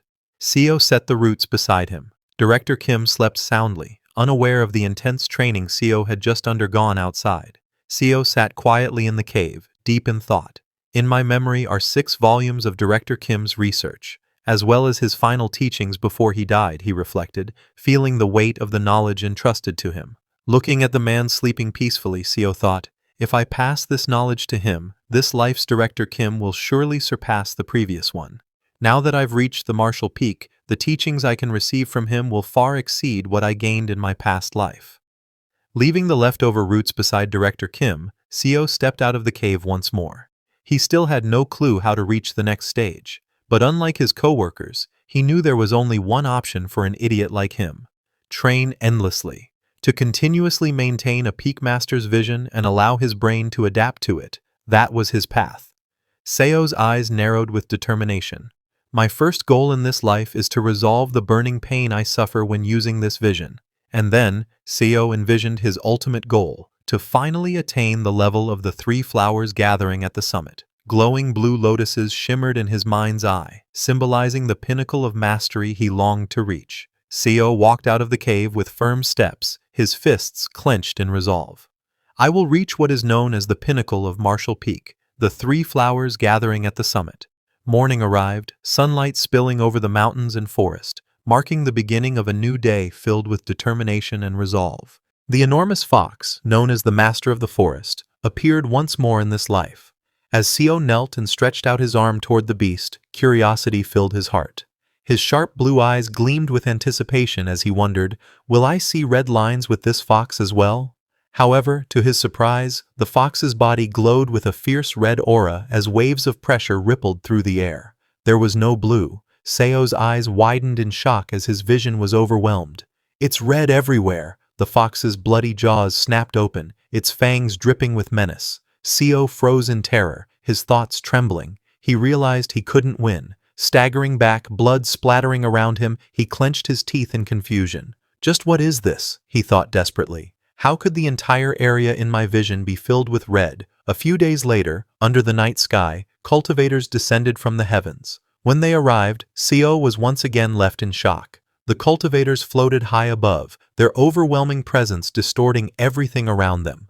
Seo's vision flared, his heart racing in disbelief. Again, it was all red. Sweat dripped down his face as he stared in horror. He realized the difference between a martial artist and a cultivator. There was no opening, no chance of victory. Even a martial peak master would struggle against the weakest of cultivators, those only at the first star of the chi refining stage. The day after the cultivators took his co-workers, Seo turned to Seo Huel, the Sea Dragon King, and asked a question. With a respectful gesture, Seo bowed slightly and said, "A humble mortal asks the great Sea Dragon King a question." The Sea Dragon King tilted his head with a faint smile and replied, "What is it?" Seo explained everything he had witnessed and then asked about the mysterious red sphere the cultivators carried. The Sea Dragon King chuckled softly. "Cultivators possess a special kind of consciousness," he said. "It is sometimes called divine consciousness. While a mortal's consciousness does not extend past the brain, a cultivator's consciousness spreads outward, engulfing the surrounding area. I too, as a spiritual creature, possess this ability." After explaining, the Sea Dragon King turned to leave. Seo bowed respectfully and thanked him. Meanwhile, Director Kim watched in confusion. Since the conversation was spoken in the language of Yangguo, Director Kim couldn't understand a single word. Shortly after Seo Hueol departed, the hunchbacked old man appeared once more, controlling a puppet at his side. This time, he came to take Manager Kim away. Without warning, the old man hurled Seo and Director Kim into a swirling spatial rift, dragging them into the unknown. The two were suddenly plunged into deep waters, their bodies sinking helplessly after being cast through the rift. Seo struggled underwater, bubbles escaping his mouth as his eyes widened in shock. "What the?"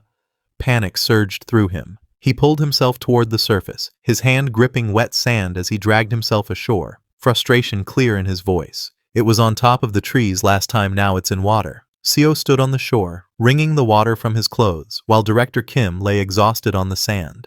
Gasping for breath, Director Kim finally woke, panic in his eyes, and asked Seo where they were. Seo, still calm despite the situation, answered firmly, "Somewhere completely different." He buttoned up his damp shirt while scanning the surroundings. Judging by the landscape, this is the Chickenhead Lake of Yangguo. Changho City should be nearby, he thought. Director Kim let out a frustrated sigh and asked, "Seo, what should we do now?" Seo glanced around the empty shore and replied, "If there were people nearby, we could ask for directions." He pointed across the shimmering water. There appear to be some buildings across the lake. Director Kim squinted, then nodded quickly. Seo dove into the lake without hesitation, telling him, "I know how to swim. I'll go there and get us some clothes and food." Kim Young-hoon panicked, calling out, "Seo, be careful." As Seo swam across the lake, he muttered in frustration, "For fuck's sake, what did we squeeze the water out of our clothes for then?" Still, his thoughts sharpened. If my memories serve me correctly, that building is a bandit's den. I wiped them out in my previous life. He recalled his past encounter. Their leader had been in the late stages of first rate, the vice leader in the middle stage of first rate, and the rest were just second and third rate small fry. Of course, they had numbers, so he had used poison on his blade to take them out. Suddenly, one of the bandits turned his head, narrowing his eyes. A moment later, his expression shifted to shock as he noticed someone approaching. Seo emerged from the water, droplets streaming down his clothes as he walked toward the shore. The bandits burst into laughter. "Who's this fool? Doesn't even know where he just swam to?" One sneered. "Get lost if you don't want to die," another spat. Seo ignored their jeers, fists clenched tightly, his steps steady and determined. One of the bandits charged, raising his club with a furious roar. "Didn't you hear me? Get lost!" But Seo stood firm, unfazed. In a flash, he struck with overwhelming force, sending the bandit crashing to the ground with a thunderous impact. The man's weapon flew from his hands as he was slammed down, defeated in an instant. The other bandits froze in shock, their eyes wide. He took him down with one hit. Seo casually picked up the fallen bandit's weapon, giving it a quick test in his grip. With a faint smirk, he muttered, "Not bad." As Seo walked calmly onto the shore with the fallen bandit at his back, he asked the bandits, "How many people have they killed?" The muscular bandit raised his massive spiked mace, veins bulging with rage, ready to attack Seo. He told him that he's killed 50, and that he will be happy to send him to them. But before the bandit could even finish his retort, Seo's strike ripped through him in a blur. Blood sprayed into the air as the giant stumbled, his mace slipping from his grip. Seo stood calm and unshaken. The surrounding bandits gasped in horror, fear flickering across their faces. Seo's cold voice cut through the silence. From here on out, anyone who's killed before can come at me. From the tall wooden building overlooking the camp, watchful eyes peered down. The leaders had heard the commotion. Inside, they lounged around drinking and laughing, women pouring wine as they reveled without care. One of them roared in amusement, while another yanked harshly at a bound woman. "Come here, bitch!" he barked cruelly, making her cry out in fear. Just then, a bandit holding a cup of wine paused mid-pour, eyes narrowing toward the noise outside. "Who the hell is that?" he muttered. The doors burst open, flooding the room with blinding light. Seo stood at the entrance, his silhouette dark and menacing. In one hand, he gripped a bloodied club. In the other, he held the severed head of a bandit, letting it dangle for all to see. The room fell silent. Terror crept into every corner. Seated on a grand chair draped in tiger skin, the bandit leader glared with a cold sneer, his hand resting on the head of a growling tiger at his side. "You son of a bitch," he muttered darkly. Then, raising his voice, he roared, "Kill that rat!" Chaos erupted. Armed men drew their swords surrounding Seo. The women were shoved aside, cowering in fear, while the leader sat back on his throne, confident. Seo tightened his grip on the club, his eyes burning with cold resolve. "No need to ask. You're all going to die." The aftermath was painted in blood. Bodies of bandits lay scattered across the ground, lifeless and broken. The once noisy stronghold stood silent, looming wooden buildings now drenched in crimson. The bandit leader, who had once sat proudly on his throne, now trembled on the floor, his face pale with terror. You're a peak master," he stammered, pleading desperately. "Please, spare me." Seo stepped forward, his shoe pressing into a pool of blood. He asked coldly, "How long did this take?" The terrified leader, surrounded by corpses, stammered, About 15 minutes." Blood streaked across Seo's face as he compared the moment to his past. "Last time it took me a whole day to wipe them out. I had to set this place on fire, retreat, and take them one by one with poison. But this time, in just 15 minutes, I killed them all with a stick." The weight of his growth compared to his past life was undeniable. Seo loomed over the trembling bandit leader, his club dripping blood. "All right, now die. Wait, I'll tell you where I hid the money. Just spare me." Seo didn't care. With a brutal swing, his club silenced the plea. Blood splattered across the floor. "As for the money, I already know where it is, from the last time I was here." After wiping out the bandits, Seo calmly unlocked the heavy brass padlock, freeing dozens of captives. As he stepped outside, the freed people dropped to their knees, voices trembling with gratitude. "Thank you, brave one. You've taken revenge on these damned bandits." Seo's expression remained calm and unreadable. He only let out a quiet pause, their gratitude weighing little compared to his own thoughts. One of the captives looked up, his voice shaking. "Please, at least tell us your title, so we can repay our debt." Seo scratched the back of his head, glancing at the kneeling crowd. "A title," he muttered. The crowd bowed even lower, voices rising with respect. "Do inform us." A confident smile curved Seo's lips as sunlight glinted across his face. "My title is Infinite Fighting Spirit." He went with Director Kim to Changho City. There they used the bandits' money to buy identification plaques and a manor for themselves. After that, he was taught both martial arts and writing by Director Kim. Just like that, 2 months passed, and Director Kim sat in deep meditation, surrounded by glowing blue lotus lights, with rare herbs placed in front of him. Seo looked at Director Kim and realized that he was growing faster than before. Watching this progress made Seo feel almost discouraged. Seo thought to himself that it had always been this way. For some, reaching the peak of martial arts could take a lifetime, while others could skip past the early stages altogether. With the guidance of a great master and powerful martial arts, they could even reach the realm of the 3 flowers gather at the summit. Seo walked toward Director Kim and offered his congratulations. He found it unbelievable that Director Kim had reached the realm of 3 flowers gather at the summit before even fully learning how to read. Director Kim admitted that he was quite surprised himself. He never expected that he would possess such great martial talent. Seo thought back and realized he had never truly had an evenly matched duel with Director Kim after Kim reached the realm of the 3 flowers. Instead, Director Kim had only been offering him guidance through sparring. Seo wondered how things would be now. He had already reached the martial peak, while Kim Young-hoon had just stepped into the realm of the 3 flowers. Seo asked Director Kim if he would be interested in a duel. Director Kim laughed and agreed, saying he might finally have a chance at winning this time. After agreeing, both of them headed toward the mountains. There, Seo and Director Kim clashed fiercely. Seo unleashed the Severing Mountain Sword, while Director Kim countered with Entering Mountain. The force of their blows shook the ground as the two exchanged powerful strikes. Director Kim swung his sword with fierce strength, unleashing the technique Severing Leyline Blade, Dragon Hill. Energy surged around him as the strike cut through the air with overwhelming power. Seeing this, Seo realized in shock that his blue energy lines were being pushed back. Feeling the pressure of Director Kim's attack, he quickly decided that he needed to dodge. However, Seo stopped and thought for a moment. He realized that if he dodged, he would just keep getting pushed back. Seo felt an intense urge to win rising inside his heart. He couldn't understand why the desire to triumph was burning so fiercely within him. He realized that this duel might be his very last chance, the only opportunity he would ever have to defeat Director Kim in this lifetime. Seo knew that Kim Young-hoon would continue to grow at an incredible pace.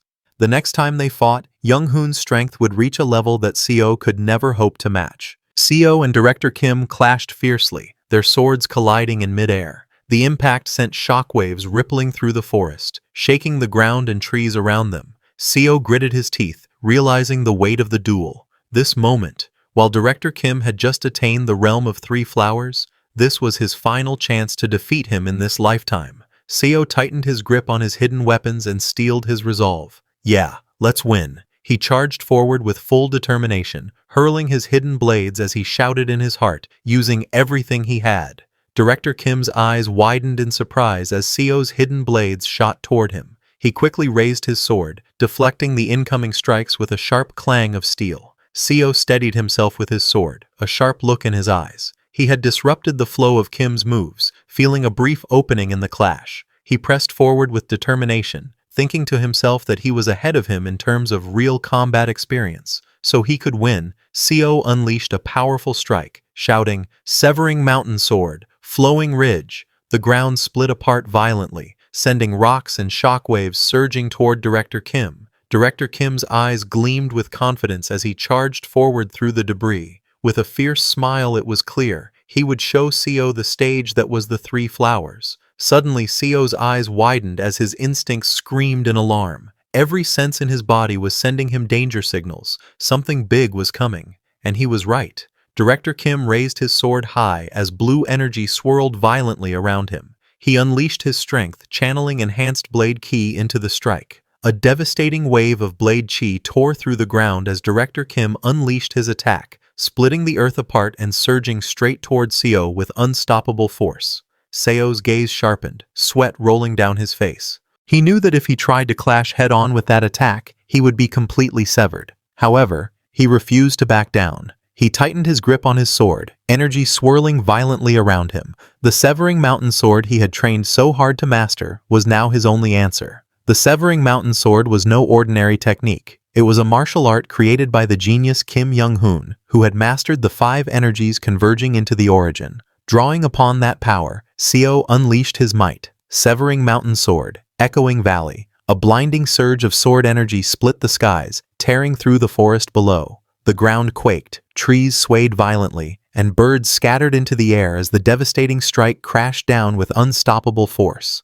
Dust and debris exploded into the air, filling the battlefield with a thick haze. Through the thick dust and swirling debris, a shadowy figure emerged with his sword still in hand. Director Kim's voice carried through the haze, filled with a mix of respect and thrill. He found it incredible. Seo panted heavily, his eyes wide with disbelief. Director Kim had withstood his counterattack. That strike was supposed to shatter the old man's blade and send him flying back, yet he still stood firm. However, Director Kim lowered his blade. His voice was calm yet heavy with finality as he admitted the truth. This battle was his defeat. Director Kim looked down at his broken weapon, a faint smile crossing his face. To him, having his blade shatter was a disgrace as a martial artist. Still, he acknowledged Seo with sincerity, admitting that he was truly experienced. Seo calmly sheathed his sword, his voice steady. There was no need for Director Kim to worry, because from this moment on, he knew that he would never again be able to defeat him. With the conclusion of today's battle, Seo accepted the truth. He would never again be able to defeat Kim Young-hoon. Not in this lifetime, only perhaps in the next. Sometime later, both of them went back to the grand chamber. Seo told Director Kim that for reaching the stage where the three flowers gathered at the summit realm, a special reward had been prepared as a gift for him. Inside the quiet chamber, Director Kim let out a small laugh, asking if the fierce duel they just had wasn't already his gift. Curious, he wondered if something more had been prepared. Seo stepped forward, holding out a box with both hands, and replied calmly that indeed, here was the true present. Seo revealed the gift, a stack of ancient blue-bound scriptures. They were known as the scriptures of gazing cultivation and exceeding martial arts. He explained that he had acquired them from an old man who claimed that only those who had reached the realm of the three flowers could truly comprehend and master their contents. Seo admitted that he had tried reading the scriptures himself, but couldn't make sense of them, so he decided to entrust them to Director Kim. With a pleased smile, Director Kim considered it a stroke of luck and accepted the gift gratefully. After Seo had taught him how to read, Kim Young-hoon immersed himself fully in the 6 volumes. He became deeply entranced by the scriptures of gazing cultivation and exceeding martial arts, losing himself in their profound teachings. 4 months passed, and the grand halls of the palace stood beneath the clear sky, marking the passage of time since Kim Young-hoon had begun his deep study of the scriptures. Seo returned with a bright smile, holding a heavy pouch in his hand. He called out to Young-hoon, telling him he had brought back money. With excitement, he explained that he had caught a big one this time, earning quite the bounty. But when he stepped into the room with the pouch of bounty in his hand, he noticed it was empty. Only the scriptures lay open on the floor. Looking around in confusion, he wondered aloud if Young-hoon had left. Seo's eyes swept across the empty room, settling on the scriptures left behind. A deep unease filled him as he realized he couldn't sense Young-hoon's presence at all. It was as if the man had completely vanished. Suddenly, a chilling pressure filled the room. From within the lingering aura, Kim Young-hoon emerged, wreathed in a dark, ominous energy. His eyes gleamed with newfound power, and a sinister smile spread across his face. Seo froze in shock, gasping as fear coursed through him. Kim Young-hoon laughed triumphantly, holding one of the scriptures in his hand. He explained that he had used a technique from the scriptures of gazing cultivation and exceeding martial arts, one that concealed his presence so completely that Seo couldn't detect him at all. His eyes gleamed with excitement as he declared that these books truly contained astonishing martial arts. Seo's voice trembled as he called out to him, realizing the gravity of what he had just witnessed. In his mind, he thought to himself, this strange technique was something Kim Young-hoon was only supposed to use after reaching the realm of the 5 energies gathering at the origin. Yet now, he was using it already, long before even a full year had passed since Seo's regression. Kim Young-hoon laughed as he held the scripture in his hands, explaining that this was just one of the many techniques recorded within it. He pointed out that if even a martial artist like Seo, who had already reached martial peak, couldn't sense his presence, then he could easily assassinate anyone he wished without being detected. Seo looked at Young-hoon with a faint smile, his eyes reflecting both admiration and a hint of unease. In his mind, he acknowledged the undeniable truth. Indeed, what stood before him was pure talent.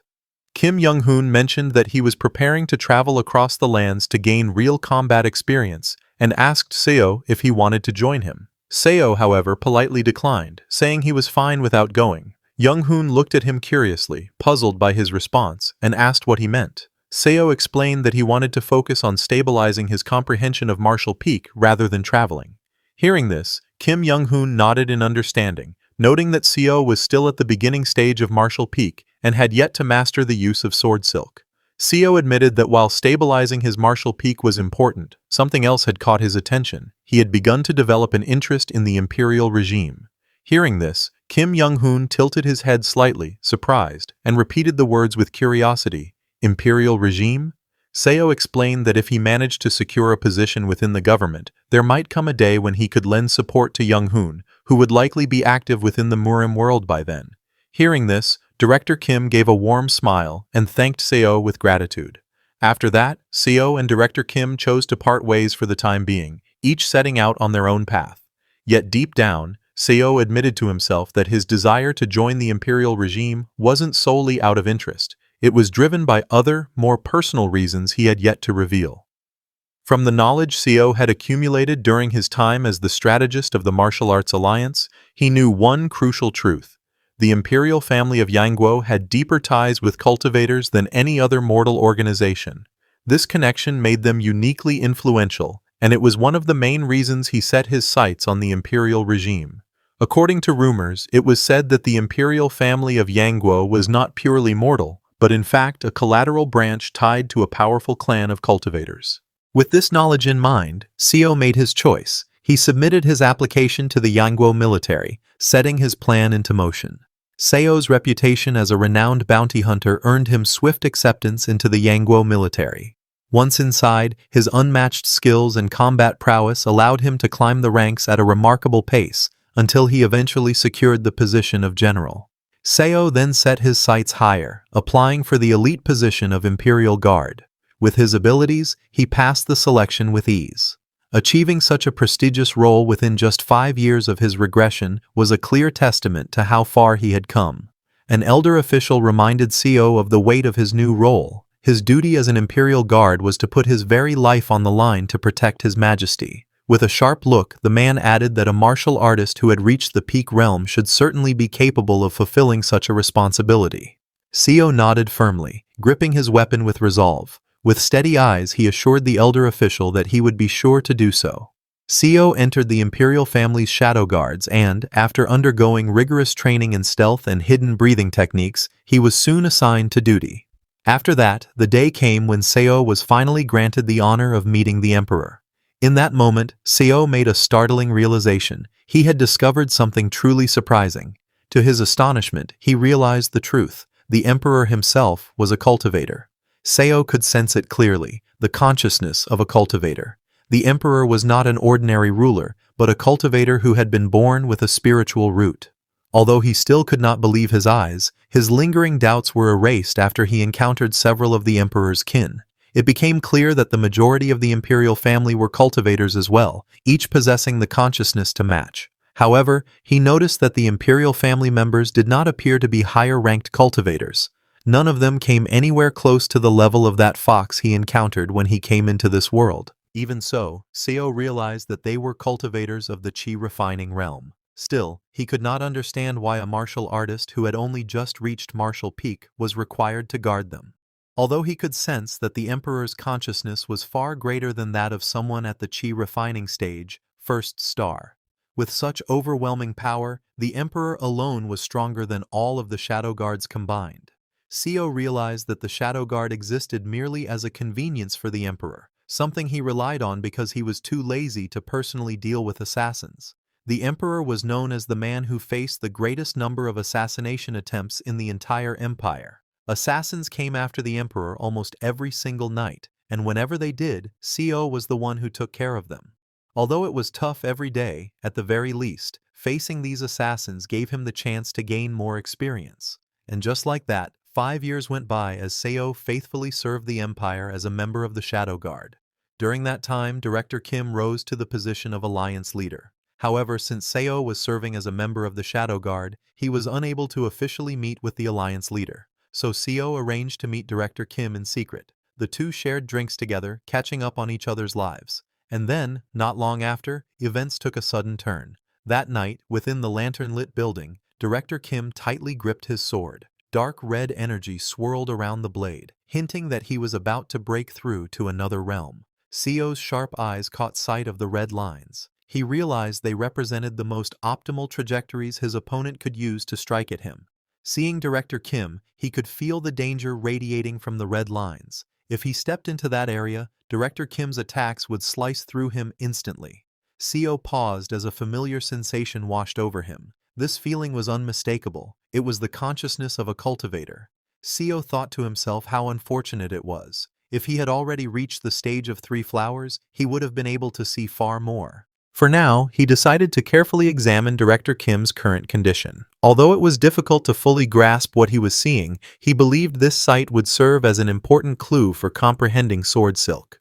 Meanwhile, Director Kim slowly exhaled, releasing a faint blue mist from his mouth, a clear sign of the powerful energy flowing within him. His body erupted with blazing energy as golden flames burst forth, his aura surging wildly while his robes tore apart under the overwhelming power. In the next moment, his physique transformed, brimming with power. A confident smile spread across his face as he declared that his body had changed. Seo, watching this, remarked with a faint smile that Director Kim had grown younger. In response, Director Kim confirmed proudly that he had successfully reached the state of 5 energies converging to the origin. Director Kim noted that it was unfortunate for Seo. Had Seo attained the stage of 3 flowers, he would have gained far more from this experience. Seo agreed with the thought, but humbly admitted that it was his own fault. His skills were still too lacking. But Director Kim told Seo that it should still be of some help, advising him to ponder over it more carefully once he returned. As they walked under the night sky, Seo asked Director Kim if he had met a few cultivators by now. Director Kim replied with a simple nod, confirming that he had. As they continued walking through the quiet forest, Seo remarked that Director Kim's domain felt very similar to the consciousness cultivators possessed. He then asked if Director Kim thought there might be a connection between the two. Director Kim agreed that there might indeed be a connection. Within the region around him, he believed he could face cultivators at the chi refining stage head-on. He added that perhaps those who reached the state of 5 energies converging to the origin could gain a sight similar to what cultivators possessed. Seo quietly acknowledged the insight, realizing that even martial artists could train in a way similar to cultivators once they attained the state of 5 energies converging to the origin. Seo reflected that just as the gap between first rate and martial peak was vast, the difference between martial peak and the state of 5 energies converging to the origin must be even greater. The shift in perception at that level was so immense that it became difficult to even imagine what it could truly be. He thought to himself that the experience he gained today would surely aid him when the time came for him to pursue the state of 5 energies. After receiving guidance from Kim Young-hoon, he made his way back to the palace. A few days later, as he was patrolling, the palace halls suddenly grew quiet under the dim glow of lanterns. From the shadows above, a figure crept along the beams of the grand hall. Seo's sharp eyes caught the movement immediately, and he recognized the threat at once. Another assassin had infiltrated the palace. Seo swiftly drew his blade, his senses sharpening as red energy locked onto him. In that instant, he realized the danger. This assassin was no ordinary foe. They were at the level of martial peak. In a flash, the assassin's blade shot forward, glowing with deadly force as it tore through the air. However, Seo calmly assessed the situation as he deflected the assassin's strike. From the flow of their movements, he could tell that although they had reached martial peak, their control was unrefined. It was clear they had only recently attained that level. The assassin leapt from above with a fierce cry, dagger raised high, aiming to strike Seo down in a single decisive blow. From below, Seo stood firm, his gaze steady as he prepared to counter the attack. Steel clashed against steel as Seo met the assassin's strike head-on. Sparks burst from each impact, the hall echoing with the sharp clangs of their weapons. Both fighters moved with speed and precision, locked in a fierce struggle for dominance. Seo's eyes narrowed as he studied the assassin's movements mid-battle. Something about their technique felt unusual, prompting a sharp thought in his mind. It was peculiar. Seo knew he should be focusing entirely on the battle before him, yet his mind wavered. The vivid image of Kim Young-hoon attaining the state of 5 energies lingered in his thoughts, refusing to fade. As Seo steadied his glowing blade, a thought surfaced in his mind. What exactly was sword energy? He recalled the teachings he had heard. Sword energy was proof that one had become truly united with the sword, a sign of reaching the intermediate stages of first rate. He recalled the principle behind sword energy. Once a martial artist reached martial peak, they could perceive the optimal trajectories of their strikes. As long as the sword followed that perfect pathway, the flow of sword energy would never falter. As Seo clashed blades with the assassin, clarity filled his mind. The lines he saw before him were the most flawless paths his sword arts could ever pursue. Sword energy, he realized, was the essence of becoming one with his sword style, drawing out its full potential to the absolute maximum. Through his training, he came to a realization: sword martial arts and sword energy were, in essence, the same.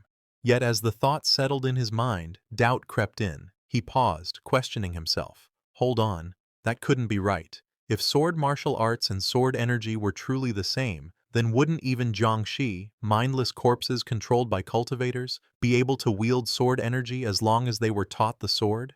The idea didn't sit right with him. In the midst of combat, Seo's realization deepened. Sword energy was not merely martial arts. Though born from martial techniques, it was something beyond them, an essence greater than simple swordplay. As the truth dawned on him, clarity flashed in his eyes. Seo came to understand that while sword energy was forged through martial arts, its true source lay deeper. At its core, it was born from the human spirit, the will and intention of the martial artist wielding the blade. Seo's realization deepened as he observed the glowing lines. The red and blue paths before him were not just perfect attack trajectories, they were the manifestation of a martial artist's intent.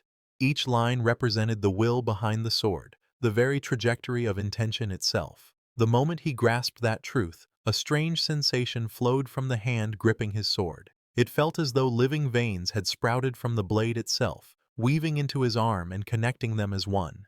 Just then, the assassin lunged forward with deadly speed, their blades slicing through the air with precision. Every movement carried lethal intent, the strike aimed straight at Seo without hesitation. However, Seo flipped above his opponent, his sword cutting down in a sweeping arc. The assassin below countered with equal ferocity, their strike rising to meet his. Sparks flew as steel collided, the sound echoing sharply through the grand hall. The assassin's eyes widened in shock as a powerful clash erupted, blasting out a wave of force. The impact sent debris flying, and the masked figure staggered back, struggling to withstand the overwhelming strike. As the force of the clash tore through the hall, the assassin's mask was ripped away, revealing the face of a young woman beneath.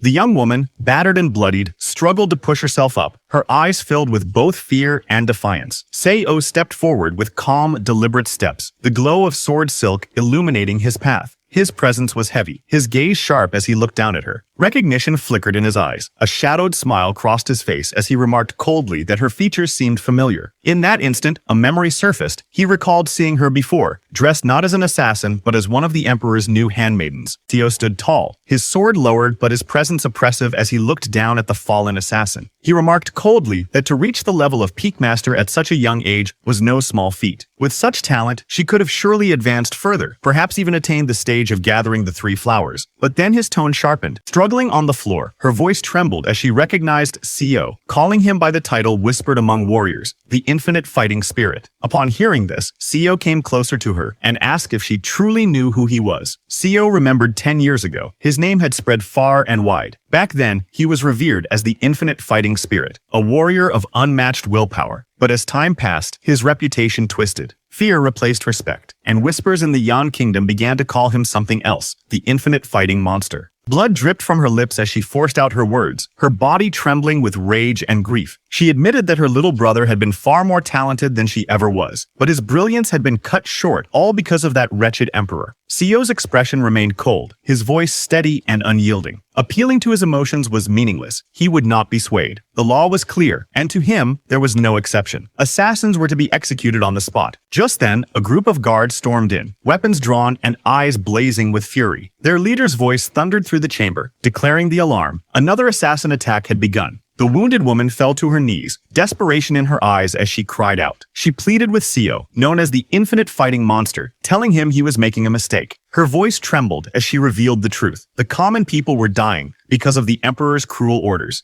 But before she could finish her words, a swift slash cut through the air. Blood splattered across the hall, silencing her plea in an instant. Seo's voice was calm, but merciless as he spoke. He admitted he was sorry, yet in his position, allowing himself to be swayed by an assassin's words would be a grave crime. With that resolve, he raised his sword high. The lifeless body lay at his feet as the blade gleamed coldly under the palace lights, the execution carried out without hesitation.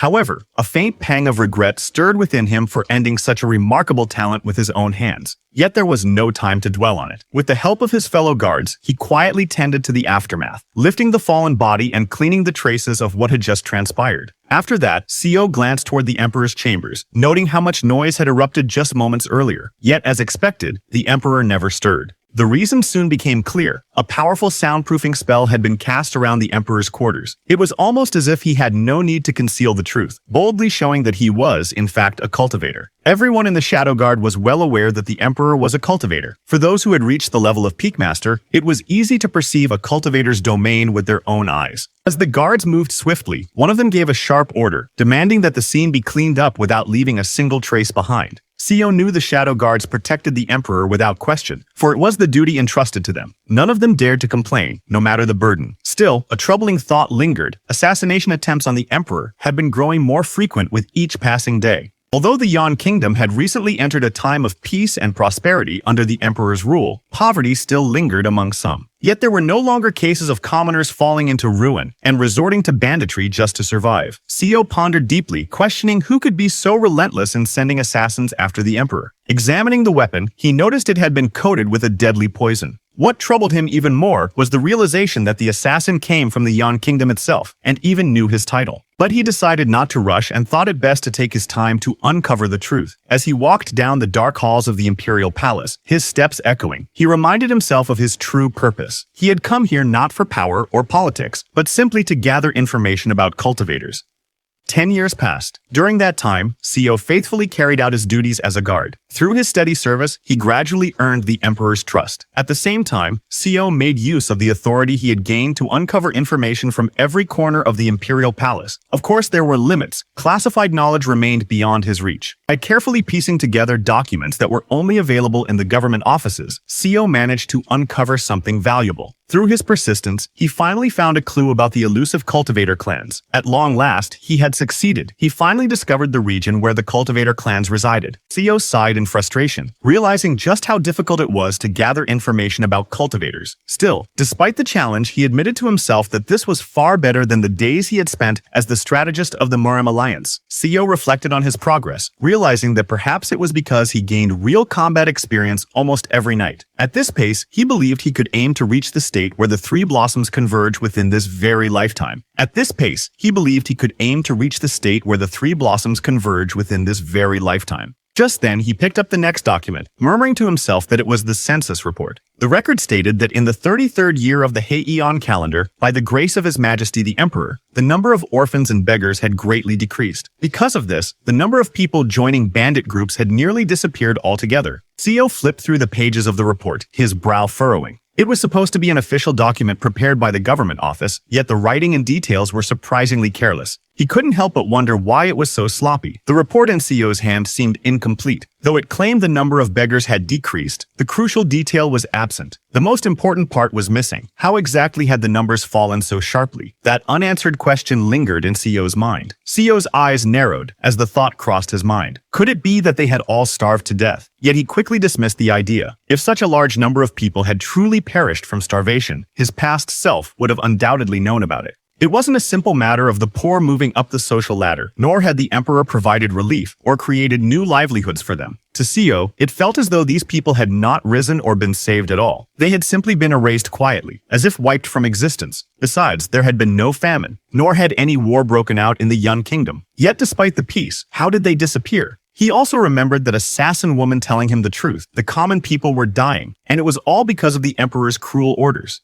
However, Seo found the situation strange. The current emperor might not have been a saint, but he was at least a capable ruler, average, if nothing more. That alone made it puzzling. If the poor hadn't simply vanished due to neglect or incompetence, then where had all these erased people truly gone? Seo considered the matter carefully. If it was something even the government offices couldn't fully grasp, then there was a strong chance it was connected to the cultivator clans. Time and again, these gaps in information always seemed to lead back to them. Seo turned toward the window, his thoughts firm. From here on, the matter was no longer his to pursue. The investigation beyond this point would have to be left in the hands of Kim Youngi. At the Murim Alliance, a grand ceremony was held to mark the retirement of its first lord, Kim Youngi. Many mourned his departure, unwilling to see such a great leader step down. Yet, in contrast to their sorrow, Kim Youngi himself appeared calm, even relieved, as if a heavy burden had finally been lifted from his shoulders. And there was good reason for his relief. Kim Youngi's retirement from the position of Murim Alliance Lord signified something greater. He had completely mastered the 6 volumes of the Hosewol Mugyong, and was now preparing to set out on a new journey, one that would lead him to seek out the cultivators themselves. Seo stepped into the room quietly, his movements so light that he startled Director Kim inside. At first, Director Kim mistook him for an assassin, only to realize it was Seo. He remarked how refreshed Seo looked, yet noted with unease that his presence carried an aura, one that felt more and more like that of an assassin. Seo relayed the information and conclusions he had gathered from the Imperial Palace to Kim Youngi without delay. As expected, the moment Seo mentioned that the matter seemed tied to the cultivator clans, Kim Young-gi's interest sharpened noticeably. Seo shared that he knew of several places where the cultivator clans resided. He asked Brother Kim to investigate further and dig up information on them. Brother Kim agreed readily, admitting that he too had been curious to uncover what those clans were plotting. And so, with Kim Young-gi's guidance, the decision was made to uncover the hidden schemes of the cultivator clans. And so, with Kim Young-gi's guidance, the decision was made to uncover the hidden schemes of the cultivator clans. After that, Seo went back to the palace. That night, the palace stood silent beneath the starry sky. Guards reported to their vice commander, Seo, that the north gate was clear. Seo nodded. However, he had recently noted how the number of assassin intrusions had decreased. He reasoned that even their enemies couldn't afford to endlessly send peak-level masters into the palace. But just then, chaos erupted as a shout rang out. An assassin had appeared at the east gate. Flames burst forth, engulfing the area, and one of the guards was caught in the fire, screaming in agony as his body burned. Amidst the blaze, a figure stood calmly, holding a talisman glowing with eerie energy. With a cold gaze, he observed the scene and noted that the guards were all peak-level masters.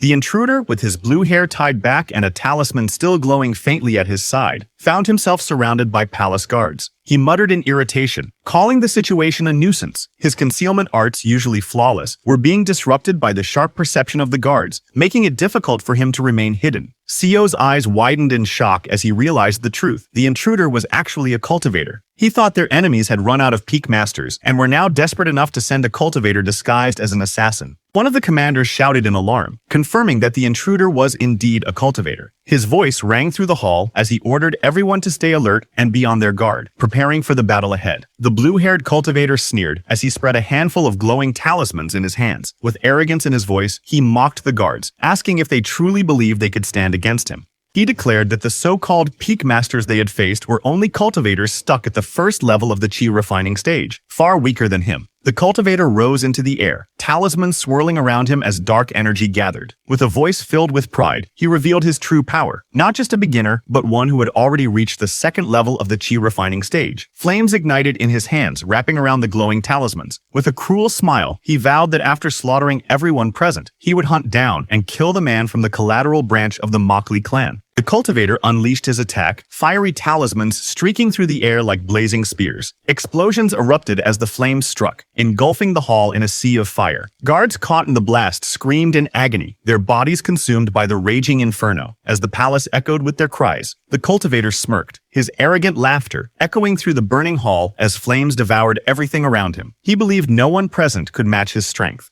But from within the inferno, Seo emerged. He cut through the sea of flames, sword in hand, his presence radiating unshakable resolve. The fire parted around him, as though even the blaze dared not touch his blade. The cultivator's eyes widened in disbelief as he stared at his opponent. Never had he imagined anyone would withstand his blazing strike, yet Seo before him met his gaze with unshaken resolve. The cultivator looked down with a cold, piercing gaze. He remarked that for someone who had only managed to block a single attack, survival would not last long. The cultivator floated above the ground, talismans circling him like predators waiting to strike. His gaze bore down on the warrior below, filled with disdain. With a cold, venomous voice, he spat out his words, calling the man beneath him nothing more than an insect, unworthy of standing in his presence. Meanwhile, outside, a sudden burst of light shook the ground as a powerful barrier formed around the palace, sealing everything inside. The guards outside stumbled back in shock, their weapons trembling in their hands. One of them cursed under his breath, realizing it was a barrier. Confusion spread quickly among the soldiers as they stared at the glowing dome. They muttered to each other, wondering what was happening within the palace walls. The air grew heavy with tension, and unease clouded their faces. The soldiers grew restless as the barrier pulsed with a dark purple glow. Fear spread among them, and one of the guards questioned if a cultivator had launched an attack. Realizing the danger, another guard shouted urgently for reinforcements, ordering his comrades to call for more troops at once. Meanwhile, inside, one of the guards collapsed to his knees, his clothes torn and stained with blood. Around him, the bodies of fallen comrades lay scattered, some burned beyond recognition as flames devoured their remains. His breathing was heavy, every gasp sounding strained as he tried to steady himself with his weapon. But before he could regain his strength, a massive explosion erupted nearby. The palace shook violently as fire burst forth, swallowing everything in a storm of blazing heat and destruction. Through the blazing chaos, Seo pushed forward with determined steps, his body bloodied but his will unshaken. His sword gleamed with a sharp blue light as he gathered all his strength. He thought to himself that even holding on for a single second could turn the tide. If he could evolve his sword silk into sword-enhanced chi, then perhaps he could pierce through the overwhelming power before him. The cultivator laughed arrogantly, his barrier shining brightly as talismans floated in the air around him. He declared that no matter how many times it was attempted, Seo's power would never be enough to break through his defensive techniques. But Seo charged forward without hesitation, blood streaking down his face as his sword burned with fierce blue energy. The clash thundered through the hall, his strike tearing against the glowing barrier with unstoppable force. For the first time, the cultivator's mocking smile twisted into shock. His eyes widened in disbelief as he shouted in anger and fear, cursing Seo and calling him a madman. Seo launched himself downward with all the strength he had left, his sword blazing with crackling energy as it tore through the air. The cultivator was struck, his body thrown back violently, blood spraying as the attack ripped into him. But the moment of triumph was short-lived. Seo's sword-enhanced chi, into which he had poured every last bit of his remaining energy, fizzled out almost instantly. Blood poured from his mouth as his body weakened. He realized with bitter clarity that without a deeper understanding, it was nearly impossible to maintain sword-enhanced chi for even a single second. He fell to the ground without even giving a proper fight. The cultivator stood at the center of the hall, his body wrapped in a glowing blue barrier. With a single release of power, he sent shockwaves rippling upward, throwing soldiers off their feet and leaving them sprawled across the ground. The surviving guards, bloodied but still standing, looked on with fury and disbelief. The cultivator roared in fury, his body surging with power as he leapt forward. With a heavy step, he came crashing down, stomping Seo violently into the ground. Seo coughed blood, his body writhing in pain from the brutal strike. Enraged beyond reason, the cultivator's eyes burned with hatred. His voice thundered as he spat out his prideful wrath, demanding how a lowly creature like Seo dared to lay a cut on him. The cultivator clenched his sleeve tightly, his voice dripping with venom. He admitted that at first he had only planned to toy with Seo before turning his attention to the branch family member of the Mockley clan. But now, his rage had shifted his intentions entirely. With fury in his eyes, he declared that he would impale Seo on a pike and crush him bit by bit until death finally claimed him. As he roared, countless talismans scattered into the air, transforming into deadly, spiraling spears that radiated killing intent, all aimed at Seo. The Vice Squad leader and his men tried to intervene, but the golden spears of energy rained down without mercy. Several soldiers were pierced through instantly, blood spraying as their cries echoed through the hall. The blue-haired cultivator didn't even spare them a second glance. His cold voice cut through the chaos as he dismissed their lives with disdain, warning them not to interrupt him. To him, they were nothing more than insects beneath his feet. The blue-haired cultivator stood tall, his gaze cold as he looked down on Seo, who lay bloodied beneath him. His voice rang with arrogance as he declared that no matter how much one struggled, resistance against a cultivator was meaningless. In the end, he said, Seo's fate was nothing more than to be crushed under his foot. The remaining soldiers nearby trembled at the sight, their faces grim and uncertain. Some tried to steady their weapons while others froze, caught between fear and duty, as Seo's pained coughs echoed weakly through the hall. Seo lay sprawled on the ground, blood pouring from his mouth as his body trembled with pain. His breath came out ragged, each cough staining the floor crimson. Inwardly, he cursed himself. He had recklessly pushed too much chi through his body at once. Now his insides were in complete disarray, leaving him barely able to move under the crushing pressure of the cultivator standing over him. The cultivator looked down at Seo in surprise, realizing the man was still clinging to life despite his battered state. With a cruel grin, he raised his foot and stomped down mercilessly, blood splattering across the floor. His voice dripped with contempt as he mocked Seo, eager to see just how long this so-called insect could endure under his torment. Seo lay broken on the ground, blood pooling beneath his face. His weary eyes stared forward as a bitter thought crossed his mind. Yeah, he was no different from an insect. His talent, his skills, even his life, all of it was as insignificant as a bug's. Even in that moment of despair, he accepted this cruel truth about himself. Cultivator looked down at Seo with a mocking smile. His voice dripped with arrogance as he sneered, asking if Seo was begging for his life. Seo's body trembled under the crushing weight of his enemy's foot, blood pooling around him. Yet, even as his vision blurred, his thoughts burned fiercely. The countless hours of training, the endless years of pain and endurance, none of it could simply vanish. With a sudden surge of will, his bloodied hand slammed against the ground, forcing his battered body upward. The cultivator's eyes widened in surprise at Seo's defiance. Inwardly, Seo analyzed the cultivator. He realized from the way the man had used stealth, it was clear this was someone who had never properly trained his body, nor had he learned to fight with awareness of distance. Seo judged that he was nothing more than a man born with raw talent, fortunate enough to step onto the path of cultivation, but lacking the discipline and foundation to stand. Seo's bloodied hand clung tightly to his enemy's robe as his body trembled from pain. His vision blurred, yet his thoughts burned with bitter resolve. He realized he could lose to such a man. He could fall here, facing such a bastard. The weight of that truth pressed down on him, heavier than the cultivator's foot itself. Seo's bloodied hand clenched tighter. Even as pain tore through his body, he refused to accept that all the years he had endured, the endless effort he had poured into training, had been meaningless. His voice, raw and trembling, carried the weight of his resolve. He would not accept that he could never rise to a higher stage. He would not give in. Through blood and defiance, Seo roared that even the struggle of an insect carried meaning. The cultivator roared in fury, calling Seo filthy as talismans ignited into flames around him. He demanded that Seo remove his hands at once. But then, in the heat of his rage, his expression suddenly faltered. Blood trickled from his nose, and shock spread across his face. For the first time, confusion replaced his arrogance. But Seo's sharp gaze burned with grim determination. Inside, Seo knew the truth. The poison was working. The burst of chi he had used earlier, the strike meant to break through the cultivator's defenses, was only a means to an end. The real weapon had always been the poison coating his blade. That was the trap he had set from the very beginning.